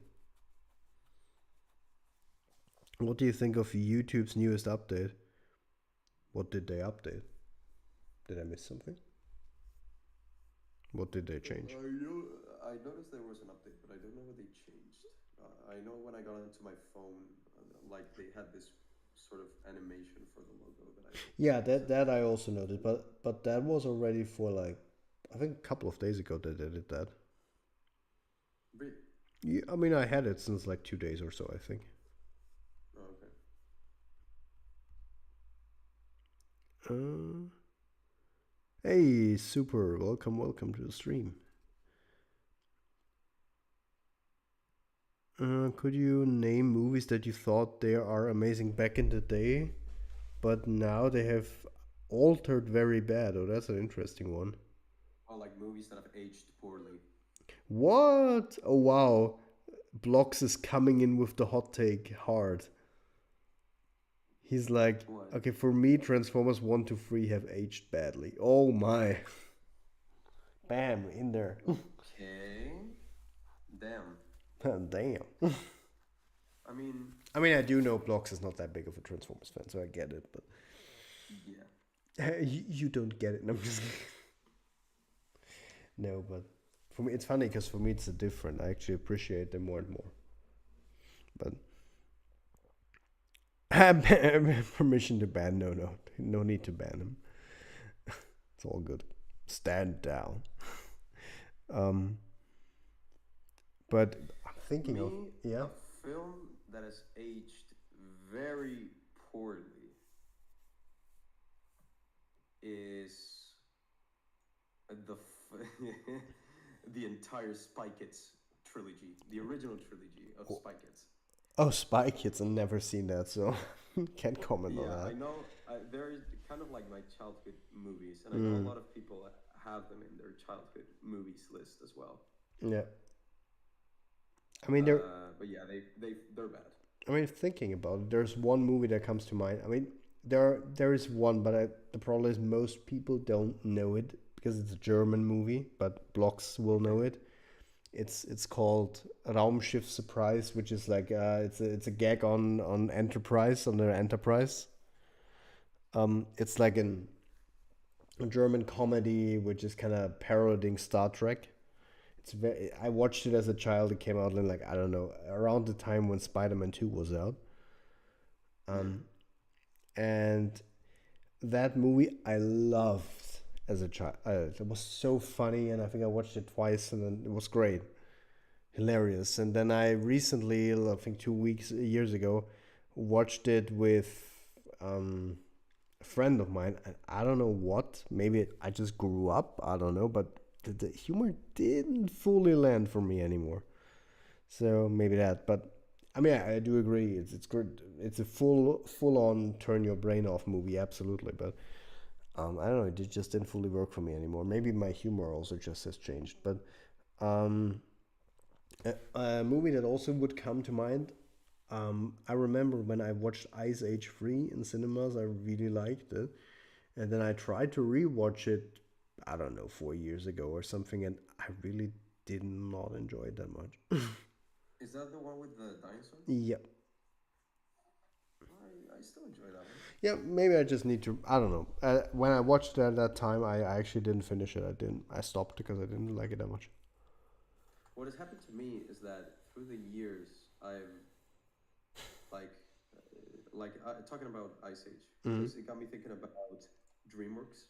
I don't know if Ice Age is from DreamWorks. I can't. I think they're not, but um, it just made me remember DreamWorks and how like when I was younger, I always was like, oh, Disney is way better than DreamWorks, or whatever. But like nowadays, I feel it is the exact opposite. Like I feel like while yes, there are less DreamWorks movies, I guess, than Disney ones. I feel the DreamWorks ones have much more character to them. You know what I mean? Hmm. Like Shrek, Yeah. fucking Kung Fu Panda, Yeah. Megamind. Great. Um, what other DreamWorks movies are out there? Mm. Hmm. Let me check it real quick. Their catalog. Isn't no wait no Toy Story is Pixar. Toy Story is Pixar, yeah. I think Toy Story, for example, would be a movie that I for sure still like now. Oh yeah. The animation's still not. It's not that Oh bad. yeah, it still looks good. I would say. I mean, How sure, about you can tell, but Dragon? This franchise is also from DreamWorks. oh yeah, true, true. Spy Kids is unwatchable. I re TLK can burn. Okay, someone doesn't like TLK. Uh, you rewatched it today. I see. As I just Blue Sky. Blue Sky was 20th Century Fox, and 20th Century Fox is Disney now. Yeah, what a circle. Yeah, yeah. Are you going to watch the FNAF movie? Yeah, I will. I'll check it out. Honestly, as much as I also do not like TLK, I wouldn't say it's unwatchable. I can watch it. It's not like I cannot watch it, but it's not like I enjoy watching it. That's the thing. Like there is no real. It doesn't happen often that I go like I sit somewhere and I'm like, I want to watch TLK today. That doesn't happen that often, you know. But I wouldn't call it Yeah. unwatchable. It's not that bad. I mean, it's bad. Yeah, it is bad. No, don't get me wrong. It's not like I enjoy it. Like TLK has honestly almost no, it has nothing I really enjoy. So, but yeah, could you please scroll back and read my message? Do you mean the one about Traumschiff Surprise? I read that. I agree. Yeah, it's kind of boomer humor. Yeah, but I do agree. But that doesn't always need to be bad. Or do you mean? Oh, you mean the one about Transformers 3? 1, 2, 3. The female characters are sexualized and absolutely you. Yes, of course. Yeah, I know what you mean. They're that's like a thing that also was criticized a lot with Michael Bay's movies that like the female characters were sexualized a lot. Yeah, that is true. That's definitely true.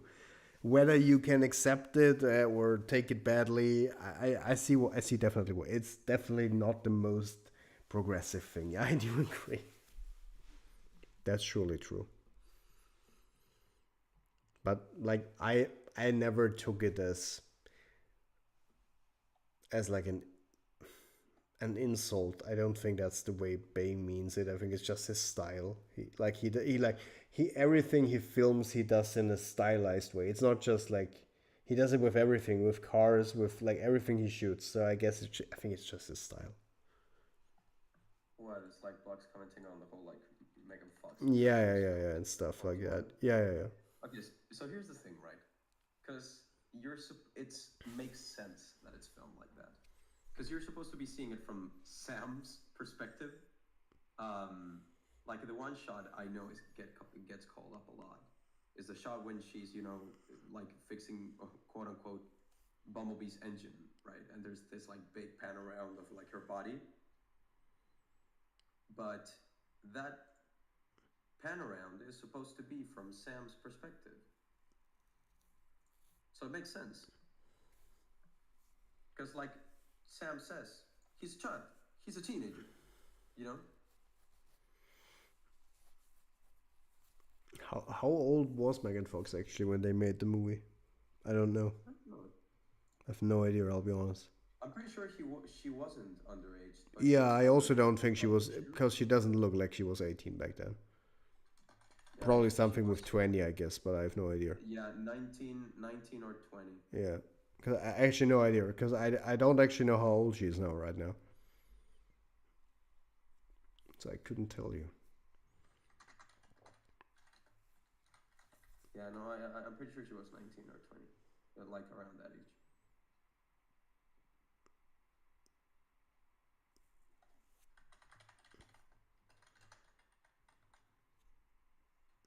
Well, here's the thing, Blocks. That's just uh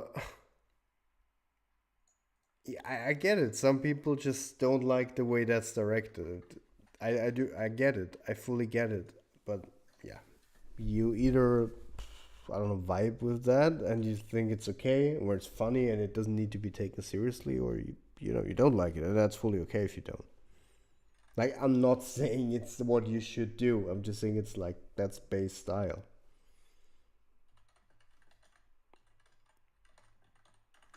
I mean, he's also evolved through that, and there's also the times. Because I think if you look at him nowadays, he's still stylizing everything, but he's not doing it as much as he did it back then.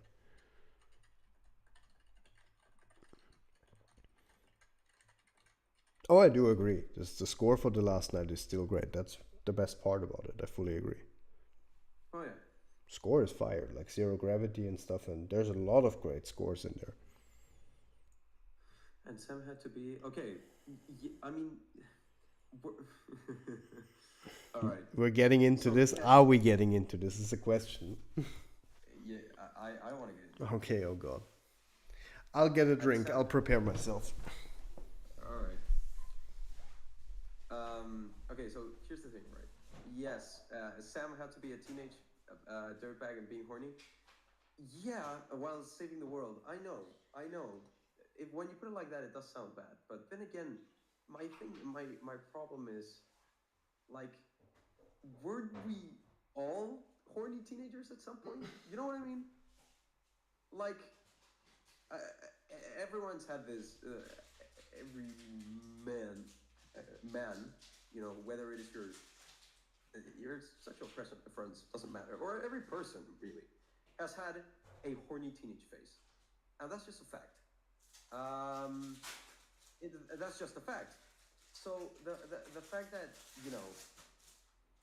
the Sam is portrayed that way is realistic more than anything. But the idea is the problem with, I guess, Sam's character is that he's not explored that much once Bumblebee comes into play. You know what I mean? It's like, because the way I see it, if I were to write Transformers 1, I make Sam the horny teenager, because that's realistic and it makes him relatable. And yes, he can be a douchebag, he can be a dumbass. However, when he learns that, for example, his car, because he says, the moment where he says like, oh my god, I love my car, you can tell that the car is the wingman. And Bumblebee is one hell of a wingman. Like, True. Nobody can lie about that.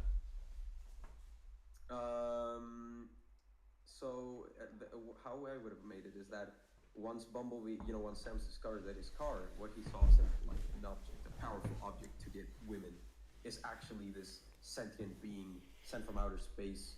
He needs to like learn to look beyond everything, you know.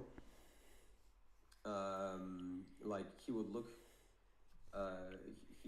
should be able to look beyond everything that he thought he knew, and appreciate Bumblebee for like what he is. Appreciate him as a friend instead of just like, no, that's my car. No, it isn't my car. That's my friend. You know what I mean? And how that would play into Sam and then Michaela getting eventually together. I mean, yeah, I guess it could still be like, I got the car and the girl. But I don't know. I think with that like development, it would help sort of redeem Sam in a way. I mean, what I would say. Oh yeah, I do quickly want to chime in because I saw the comment with on Fire Brothers.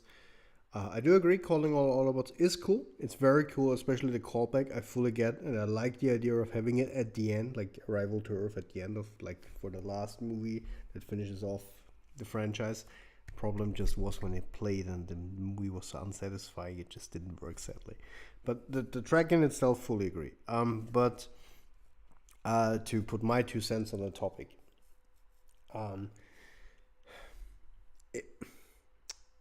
let's just see it that way. When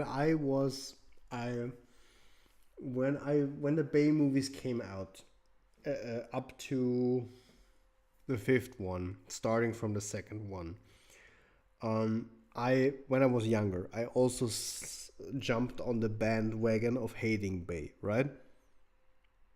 Because like, the movies are so bad, although I was the biggest fan of them indirectly, but whatever. But you know what I mean.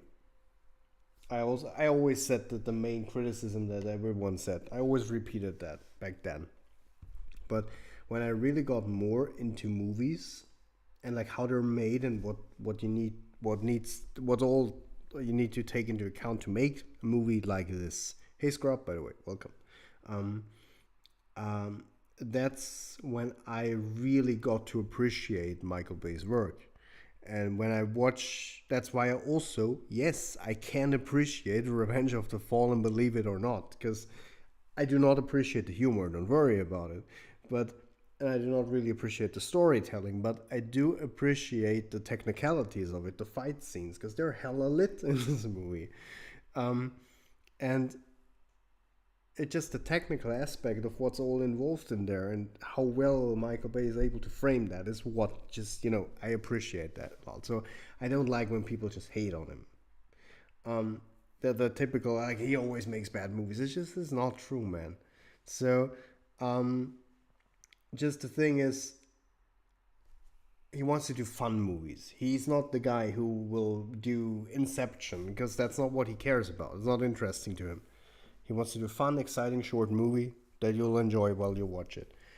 And what I do agree is, like, definitely in the first, up to the fourth movie, yes, he definitely filmed women pretty objectively. That is true. But that was just the way he filmed it. I think he never meant it in a bad way. It's just the way he did it, you definitely can criticize him for that.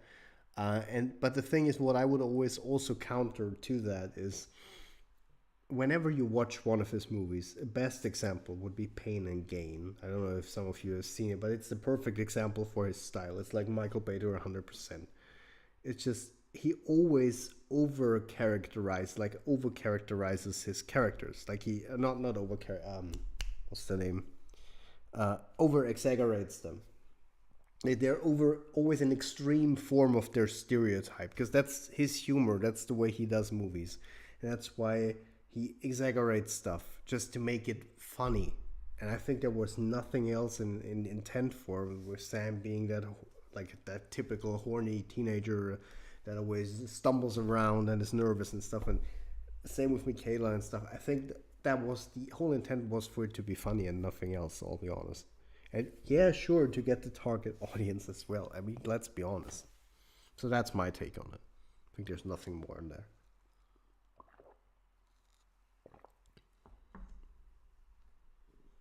Everyone's silent. Was my take so spicy? No, I'm just kidding.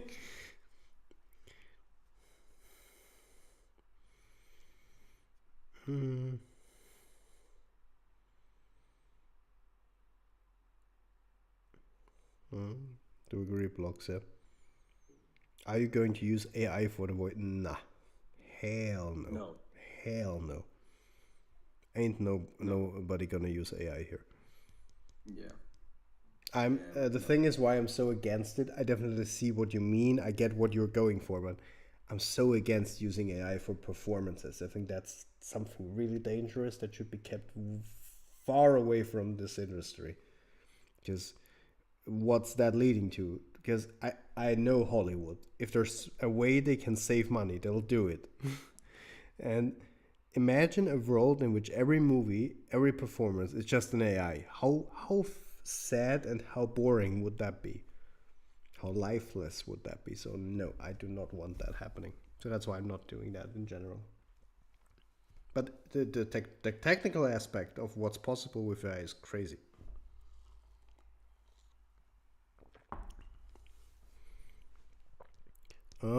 I think I'm gonna watch Ambulance. Ambulance is a good movie, man. You should definitely watch it. It's a great movie. It's a it's the perfect movie for Michael Bay. It's a movie that he excels at. It's a really fun time. I also want to watch it again. Actually, is it? Yeah, it's worth the time. Do I need to turn my brain? I would just say do not. You don't need to turn your brain off. Just don't think too much about it. Just enjoy the ride, essentially.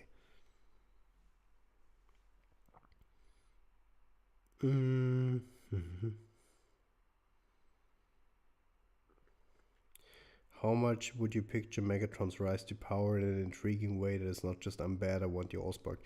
Well, you gotta. Well, when it comes to making a good villain, I would just say you need to give him more depth than I'm evil. You know, the best villains that we got in movies always you understood their motive in a way. You know, with Thanos, you got why he did the stuff he wanted to do. So he was a good villain because you got it in a sense. You didn't support it, but you got it. Or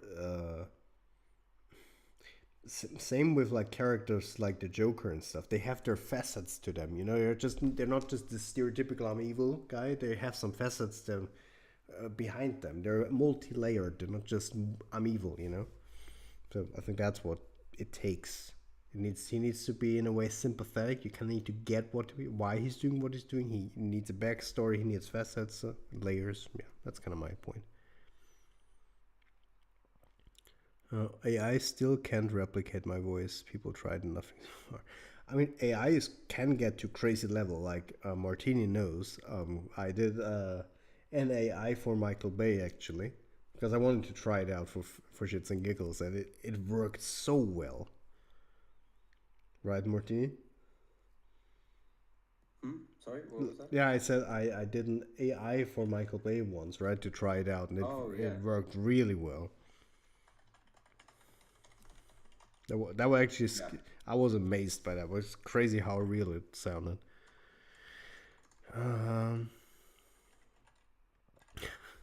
You guys want to hear AI Bay? Wait, I have a line here. Wait, if you want to hear it, I can find it quickly.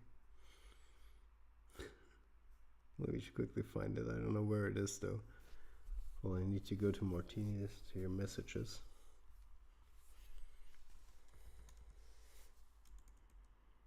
Let's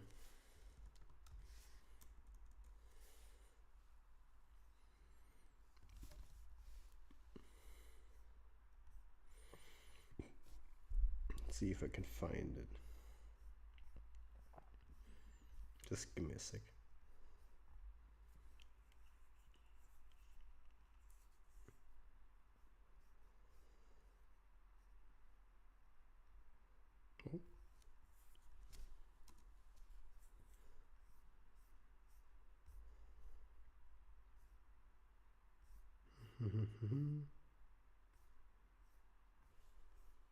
Give me a sec, I'll have it up.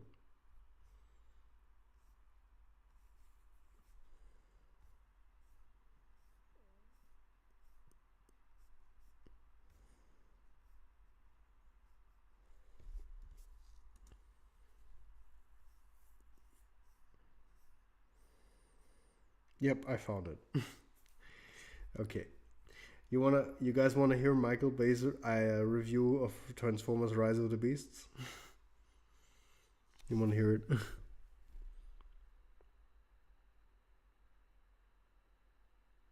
Exactly, I agree, Scrub. Like you can use AI for fun little gags and stuff. Definitely. I mean, like all the AI, the like gags were like different celebrities sing songs. I mean, that's very funny. So yeah, definitely agree with that.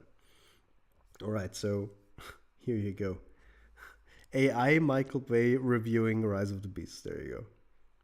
Hey, I am director Michael Bay. I've just seen the movie Transformers Rise of the Beasts for the first time, and I got to say that it was really good. Like, seriously, forget all the haters. Stephen Caple Jr. did an incredible job. The action was immediate and came with a punch. And the overall cinematography was perfect. Not as good and crisp looking as mine, but still great nonetheless. The CGI looked really good as well. Some scenes could have used a bit more refining, but well, what can you do? Not everything can be perfect, right? And the main villain, Scourge, was truly badass. His introduction was menacing and executed really well. I love that we explored this new world, the home world of the Maximals. It gave the movie a nice new touch, as we explored an entirely new world, as I already previously mentioned. Scourge's introductory scene really set the tone for the rest of the movie and made it clear that he is a force to be reckoned with. Overall, I really enjoyed the movie. It could have done with a bit more sort of over the top, grandiose action, or Bayhem, as I like to call it. But on the whole, it was a great, fresh new start for the Transformers franchise. I would give it 7 out of 10 and can't wait for the next installments. There you go. The master himself has spoken.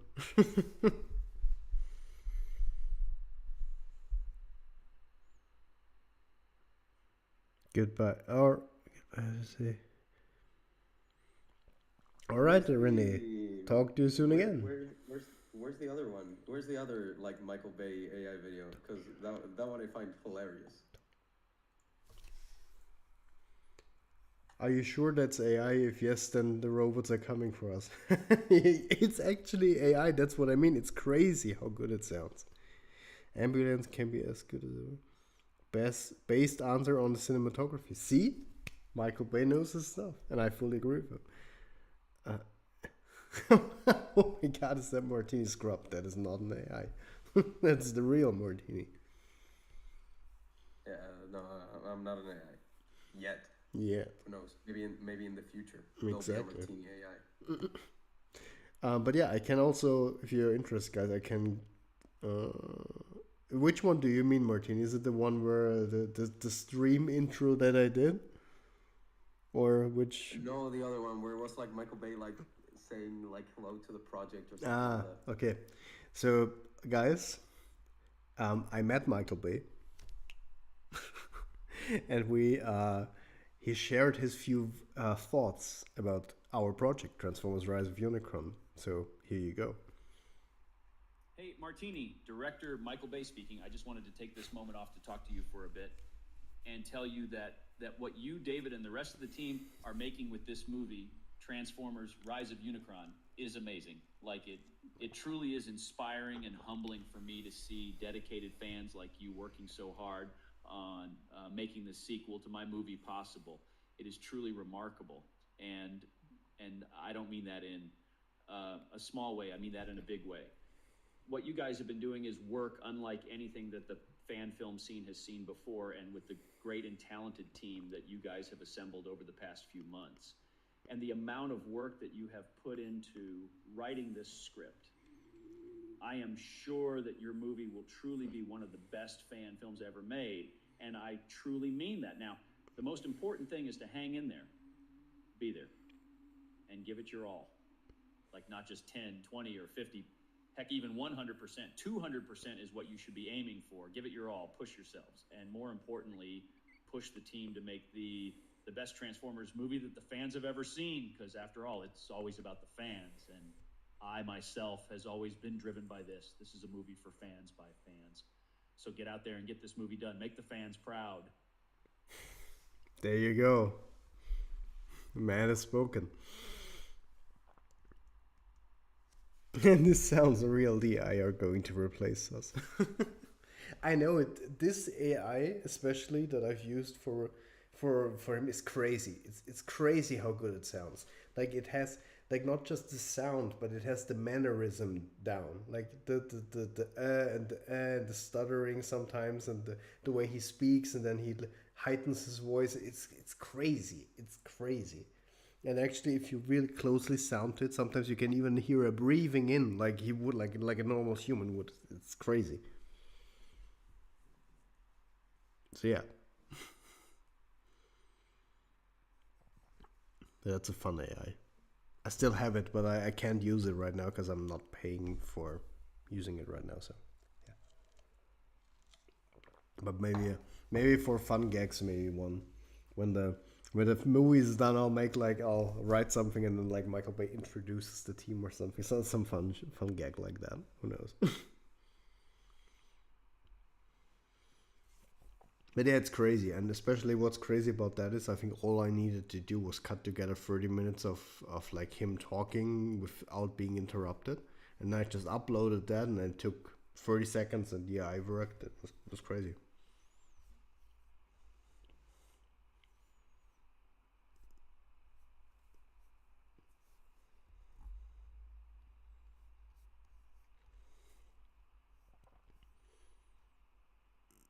If you don't treat your Alexa well, you're dead. Michael Bay, Rise of Unicron post-credit scene, exactly. Hey Martini, but what if we got this is a gag, by the way. If we got like audio from John Turturro, and then you had like some stupid line in there, like an AI John Turturro voice. that would be kind of funny though, or like an AI Deep Wang. AI Deep Wang, that would be funny as well. That would be funny. I might try. To be honest, I don't know, like even reusing lines is a hilarious concept to me. Yeah, definitely. Like just now, I imagined like this is not a scene in the actual film, people. By the way, I'm just throwing jokes at this point, so don't think that. Don't quote me on what I'm saying, please. Just imagine a scene in like where Max is at a bar and he hears like arguing like over there in the kitchen, and he asks like someone, he's like, hey, what's going on? And there's like, I don't know, some guys are arguing with like the bartender, and then you just hear in the background, a mojito needs ice. We're not animals. Are we? That would be amazing. I do agree. That whole scene, oh man, it's so random, but oh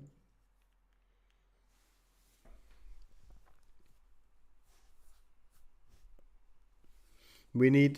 You know what we really need for the second Rise of the Beast movie? We don't need G.I. Joe, we need Sector 7 and John Turturro again.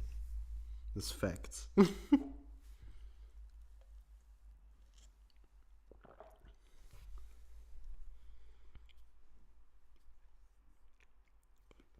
What are your thoughts on the new Fortnite skins?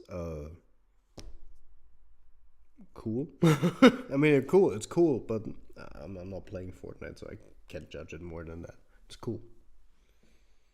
Maybe Martini can, because I think you played it at least for some time, right? Martini? Yeah, Okay. I've dabbled in it a little bit. And when I say a little bit, I mean a lot. To be fair, I think the new skins look really great. Yeah, they do look really great. I fully agree. Like Megatron looks fantastic. I wish there would have been somehow a way to Wait, does he have the fusion cannon? I think he doesn't, right? By the way, Blocks, Yeah, I know what you mean, and I've seen those and they're great.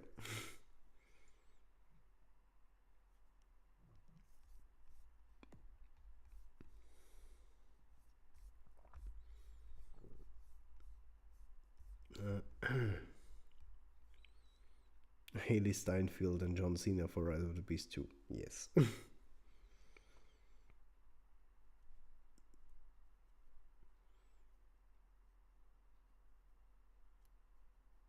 Fusion cannon is in a mode. Ah, I see, I see. That's kind of funny. Is there going to be flashbacks in the beginning of the war in Rise of Unicron? You'll have to wait and see. I kind of wish you guys went back to DOTM or 2007 design, as the night design never really looked like Optimus, but I respect the way you made it. Well, thank you. And yeah, I mean, sure, I get it, but it just canonically wouldn't make sense to do it. Especially since our movie starts immediately after the last night, so it wouldn't make sense.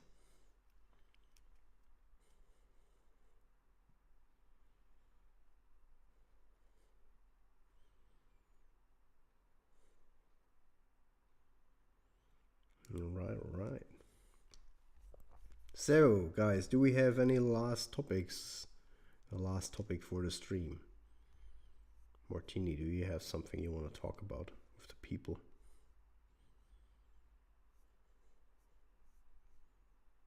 I guess no. What about you guys?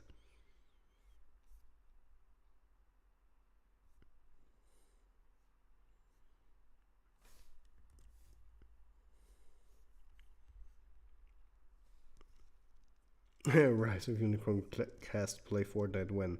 I mean, we can definitely find something for the cast, but I think I might pass on that because not because I wouldn't play it, but because I'm not that good at FPS because I don't play it a lot, don't really that enjoy it. So I don't know. Maybe probably if I play it together with friends, I would enjoy it. But alone, I'm not the guy that plays it alone. I don't like playing FPS alone.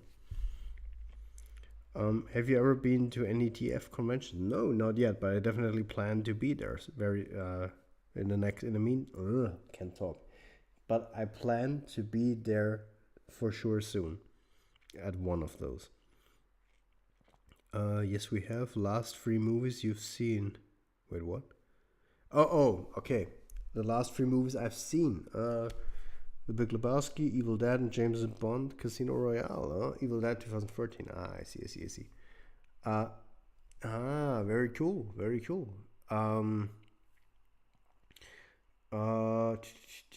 Definitely, first of all, very cool selection.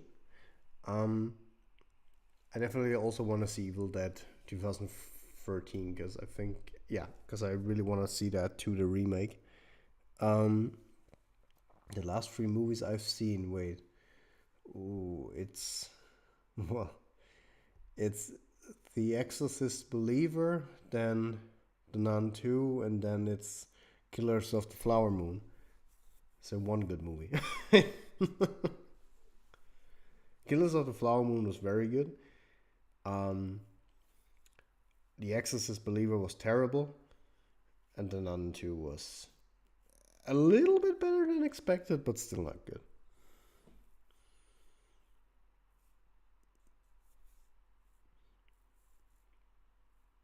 Your favorite Optimus design?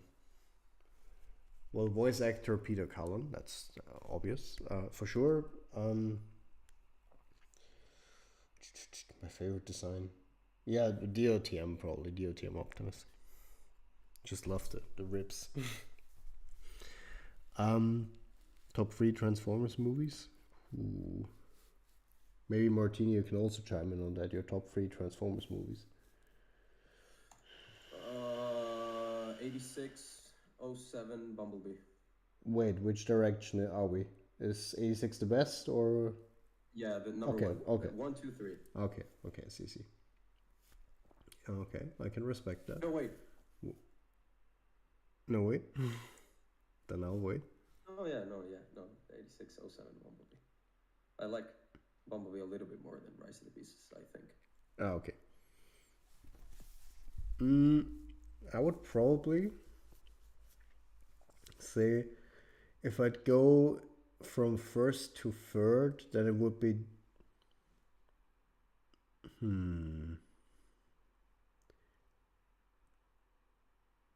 DOTM 07 Bumblebee. That would be my top 3.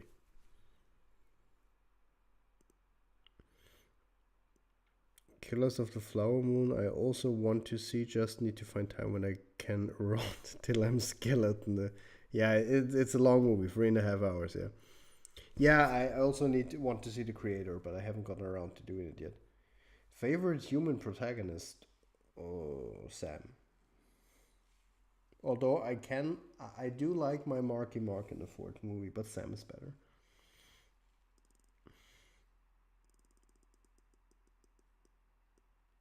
Well, thank you so much, Maximus.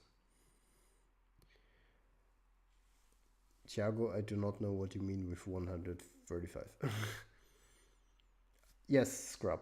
I'll check out the FNAF movie, yes.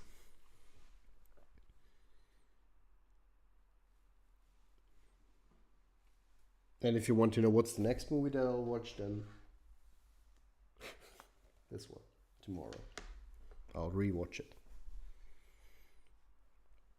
Favorite.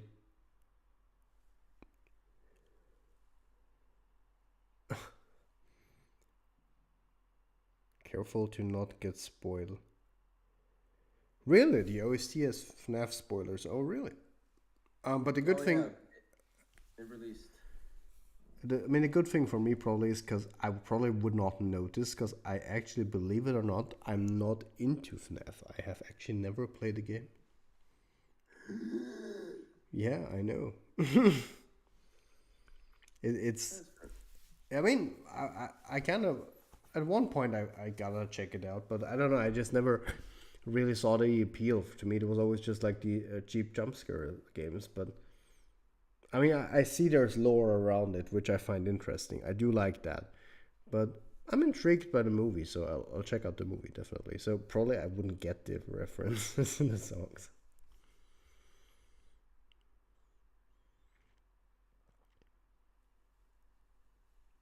Why does Fire need to stay clear of M. Nicely? Is he gonna spoil everything or what?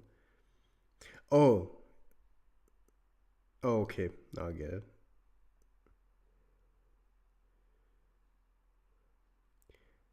Oh, that's an interesting take, Martini. We have an interesting Transformers take in here. Okay. Tiago also said his favorite Transformers movies, and it's 1. So 07 is first, DOTM is second, Okay. and then the third one is TLK. Oh, that's interesting. That's an interesting one. Why?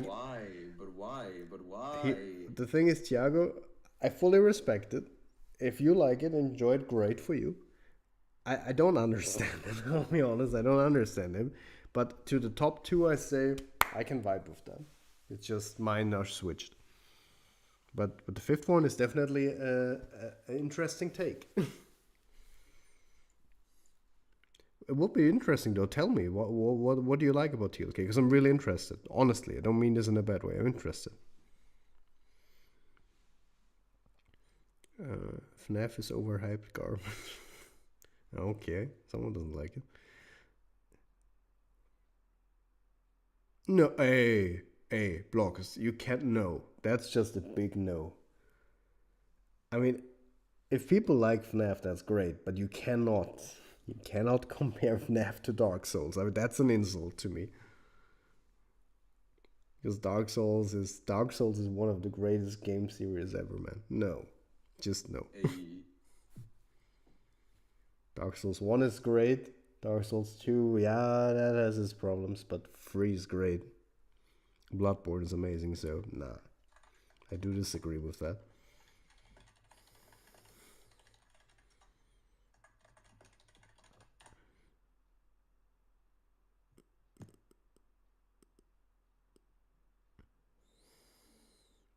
You guys thought about making your own ground up Optimus or Bumblebee designs? Like completely our own designs? I think we never did that before, but that would be interesting to just like fully throw everything out of the window in terms of what has been and try to do a completely creative new design. It would be interesting, yeah, what we would come up with.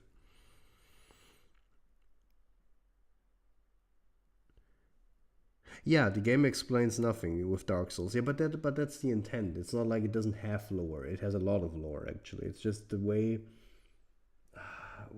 God, how's the creator of Dark Souls called? I can't remember his name. Martini, do you know?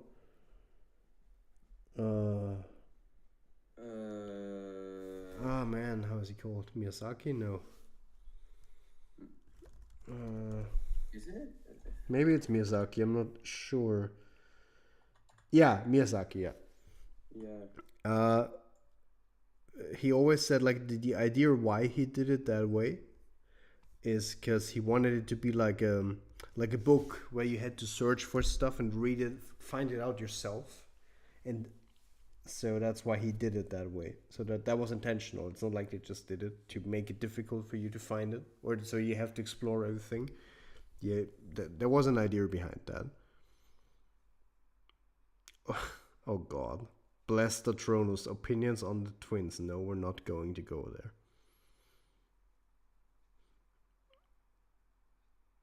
Yeah, Thiago, if you like every Transformers, that's absolutely fine, man. Great for you. As I said, I really like 1, 2, 3, and well, I mean, yeah, two I can definitely appreciate, and there it has its problems, but I can appreciate 1 and 3. I really like. 4 has also some great parts in there, but yeah, I particularly don't like 5 that much. But if you enjoy them, that's great.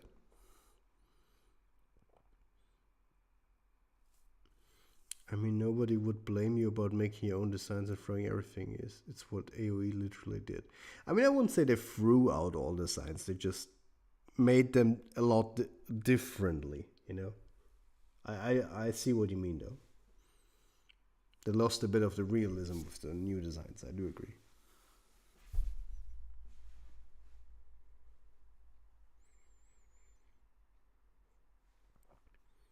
Okay, Martini. I give you the last possible topic to choose for today, and then we'll end the stream because I also need to go to bed very soon. We already streamed for 3 hours, which is nearly 3 hours. It's crazy. The last possible topic of conversation. Something. Give us a topic.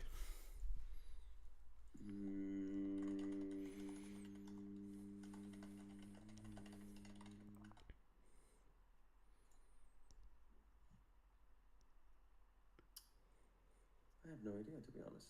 No.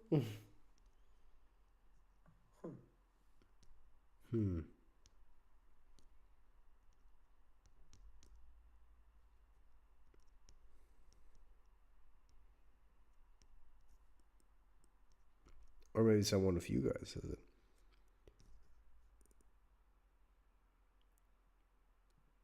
Yeah. Thiago, I fully see that because that would be cool to definitely meet the actors from the movies. Absolutely, fully agree with that. Same here. That would be amazing.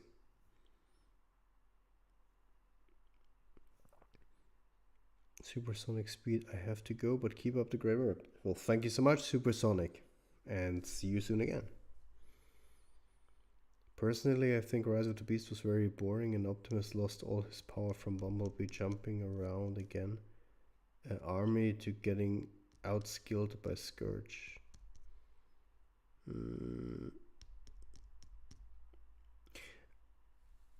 I wouldn't say it was boring. I would say it could have been more action-packed.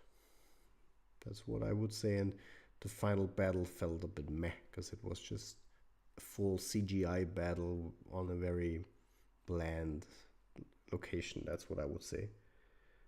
But yeah, I wouldn't be that harsh on it, but I see what you mean with the Bumblebee part, I guess.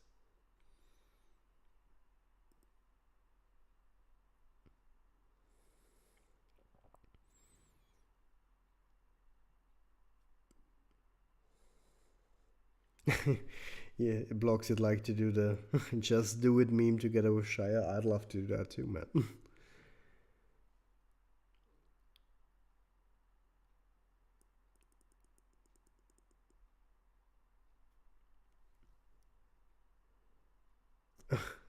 Okay,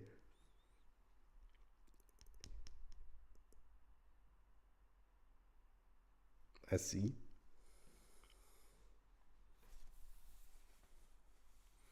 Yeah, I mean, I definitely love to meet the some of like some of the actors from the movies as well. Like it would be cool to meet Shire and sure, like most of them would. It would just be cool to meet them. Sure. So, If you could pick three actors oh to meet God, from who would you pick? Shire. Then who? That's not that easy. I mean, Totoro would be cool. And who? Then it's a bit difficult. Totoro and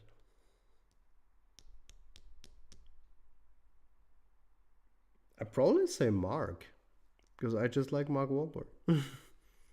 Okay, fair enough. I like my Marky Mark.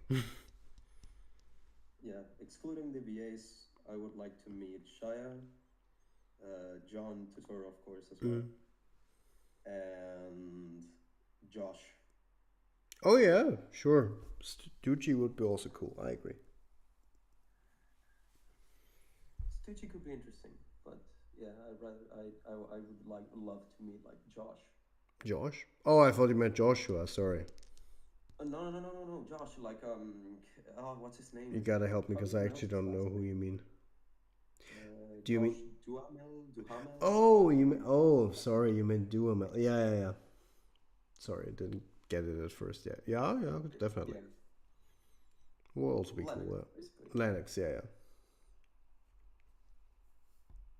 Hey, Steven, joining in at the end. Hello, hello. Hey, Steven, how's it going?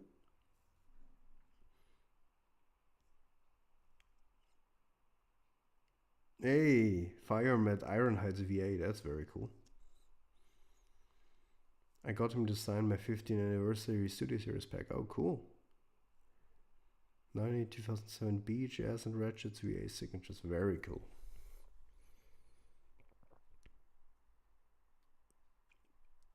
Oh yeah, it would definitely be cool to meet Harrison Ford, Daniel Craig, and Tom Cruise or Brad Pitt. Absolutely.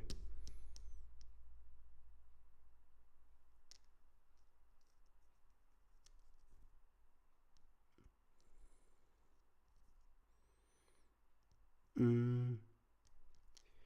Uh, I'm not that good at Spanish, Emily, but I think you mean when the trailer will come out. And to that, I have to say you have to wait and see. I can't give you a date on that yet. I'm sorry. If you want to her, I can like respond to her. Yeah, that would be great. Did I translate it right? Yeah, Nice. pretty much. Emily, supongo que te refieres a cuándo va a salir nuestro tráiler. Y sí, la verdad que todavía no podría darte como un pronóstico, pero estamos, estamos trabajando en aquello y eventualmente sí va a salir un tráiler. Perfect. There we go. Internationality. Damn. Yes, we love to see it. We love to see it.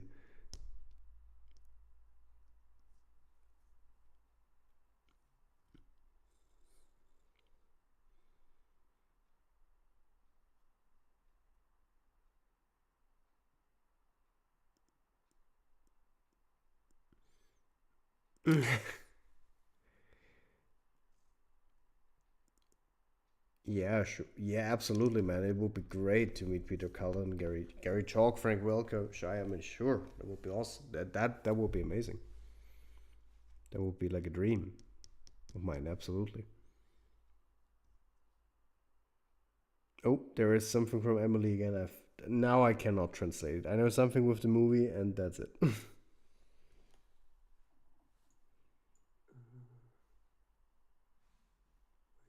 Hold on. What is it?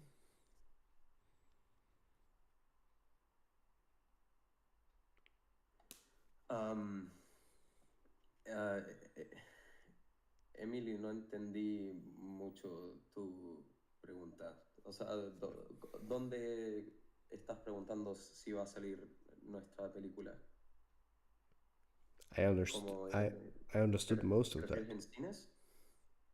¿O en dónde? I understood most of it. That's nice. Fair enough. I think you asked if she means if it will play in movies, right? Yeah. Yeah. Like, asking where, like, if we think it can release in, and she like didn't specify. Well, to that, no. Yeah.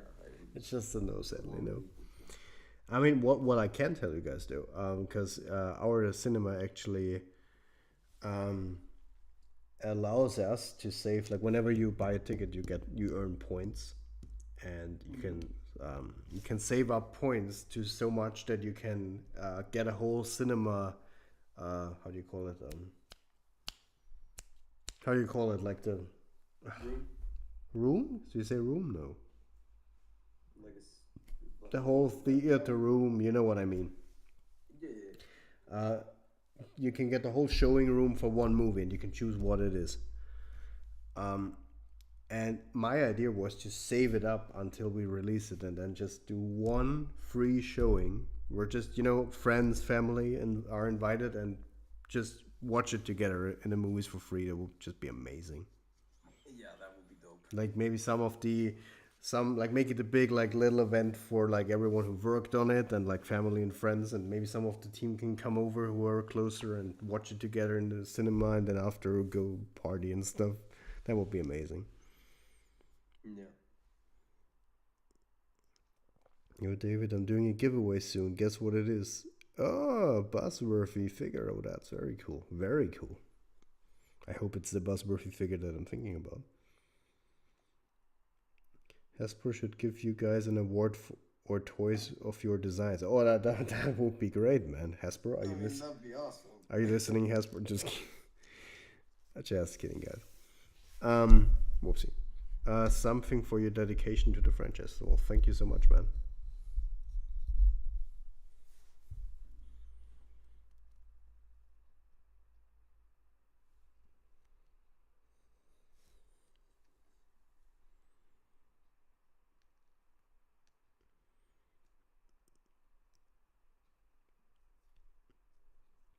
All right.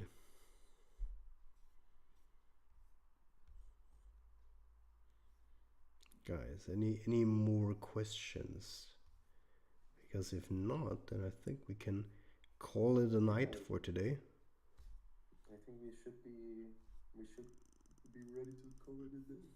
Let's see you.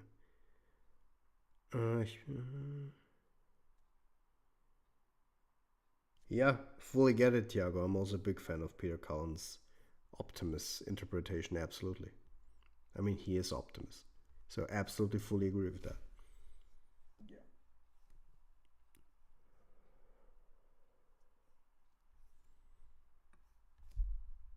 Whoopsie. Will you guys release it on Patreon or YouTube? Well, with the movie, once it comes out, it's free for everyone on YouTube. You don't need to pay anything to watch it.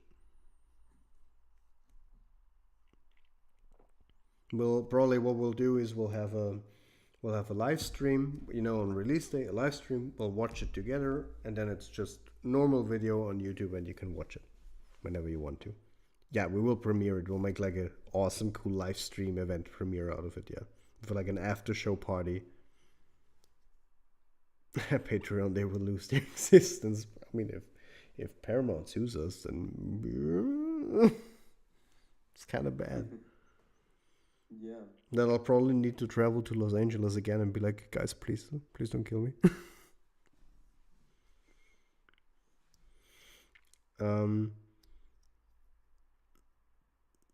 Will it be in 4K?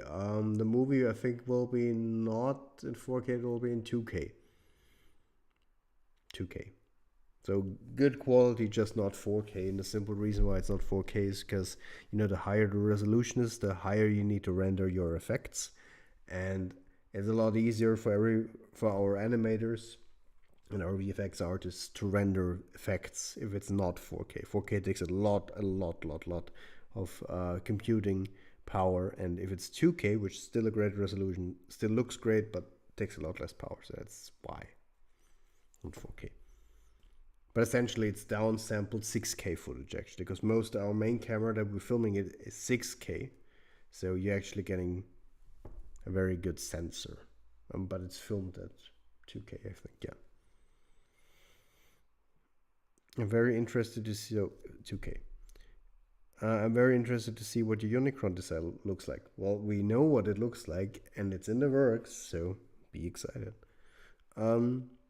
You think there will be a Studio Series Transit? I hope, and we know. I think Hasbro even said they will do one, but just will take a bit. I think so, yeah. A Studio Series Stratosphere. I think at some point they'll do it. Most likely. Legends, but Hasbro gotta really give you something. Thank you, F7. They don't need to give us anything though. Is a Halloween special in planning? Actually, I think not so far, but I mean, we'll see. Maybe we'll figure something out that we could do on Halloween. We'll see. We could do something. Yeah, Last year we did like a stream. Yeah, I'd be up for that, for like a little creepy, cool stream. I'd be up for that. Yeah, could be fun. Yeah, we'll talk about it later.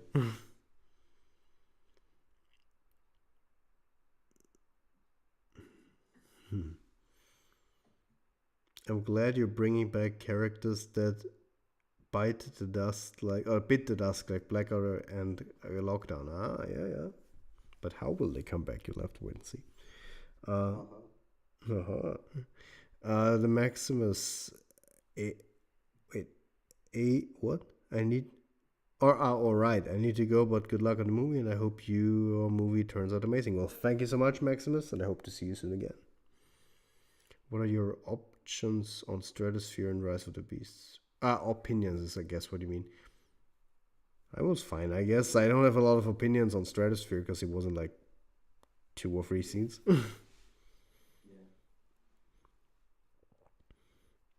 But I mean, his design and the way he was done, I liked that. I liked him so in that regard. Just could have. The reason why they haven't done Transit yet is because it would crash the economy. So they need to scale back his perfection before release. Yeah, I mean, of course, Fire. That we all know. Yeah, that's true. We don't want to break the world, of course. Is Optimus gonna be dealing with his guilt about becoming Nemesis Prime? You'll have to wait and see, Vincent. We'll have to wait and see.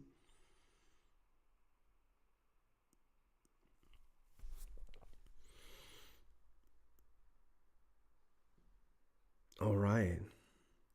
I think with that, guys, we're now at... Wait, another question. Oh.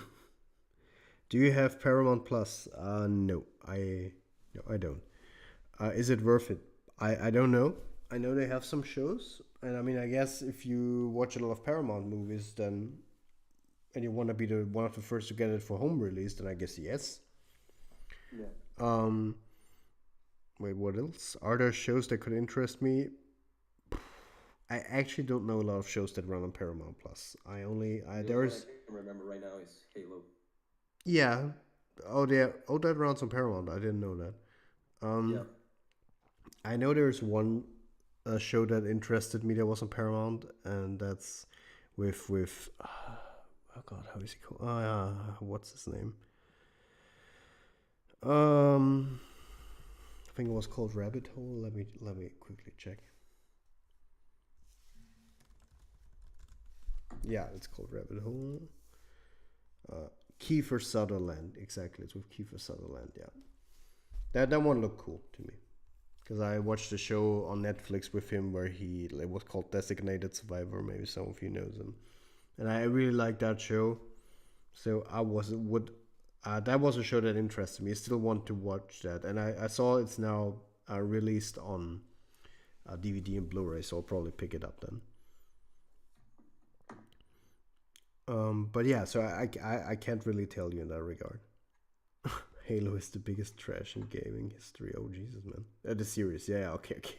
All right, I just wanted to say, man. Spicy take. Otherwise, Yeah, I've heard the series is really not good. I also heard the series is not that good. Yeah. Did you see that other Transformers fan film Arrival? Is it out yet? I don't. Well, wait. Is the first episode already out? Don't know. I think it releases on the 26th, or am I wrong? I know, because I actually just. When did I look at the premiere page? 2 days ago? Or 1 day ago? I'm not sure. Yeah, It's 25th tomorrow. It comes out tomorrow. So yeah, definitely. I'm really excited for that. Van is, as you know, a good friend of mine. Has been a team member for a very long time. Great guy, talented guy, and without him, we wouldn't be where we are right now. So, absolutely, you should watch it. Check it out, and it also has our boy Martini in it. Yes. And hey, you're making a video on it. Very nice.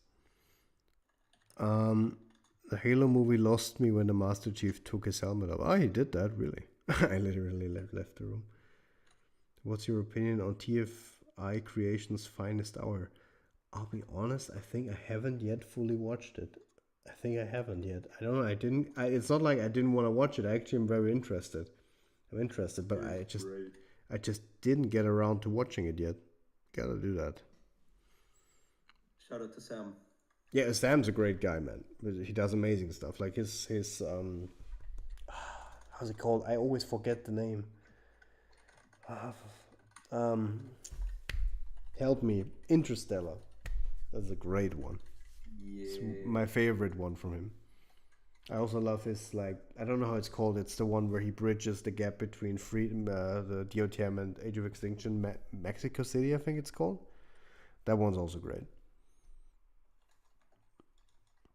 And I also watched the one with the backstory to the Primes. I thought that was also a cool one. That was also interesting. All of your designs for the Transformers and the amazing and adding little touches to the designs. Well, thank you so much, Vincent.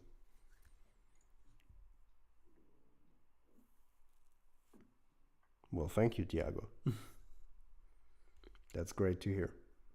We're very happy about that. Well, thank you so much, F7. And I think that's a perfect moment to call it a day for today. Because actually, I also need to work tomorrow. Actually, my last day before we have a little break. Nice. But yeah, still, I need to work tomorrow and get up early, so I gotta also slowly start moving towards bed. So thank you so much, everyone, for finally being here today again for finally another live Q&A. It was awesome that you guys stayed for such a long time. We stayed at like 16 to 20 viewers over the whole duration of the stream. That was amazing. You guys are amazing. I always tell you, you're the best community out there. We couldn't have asked for a better community.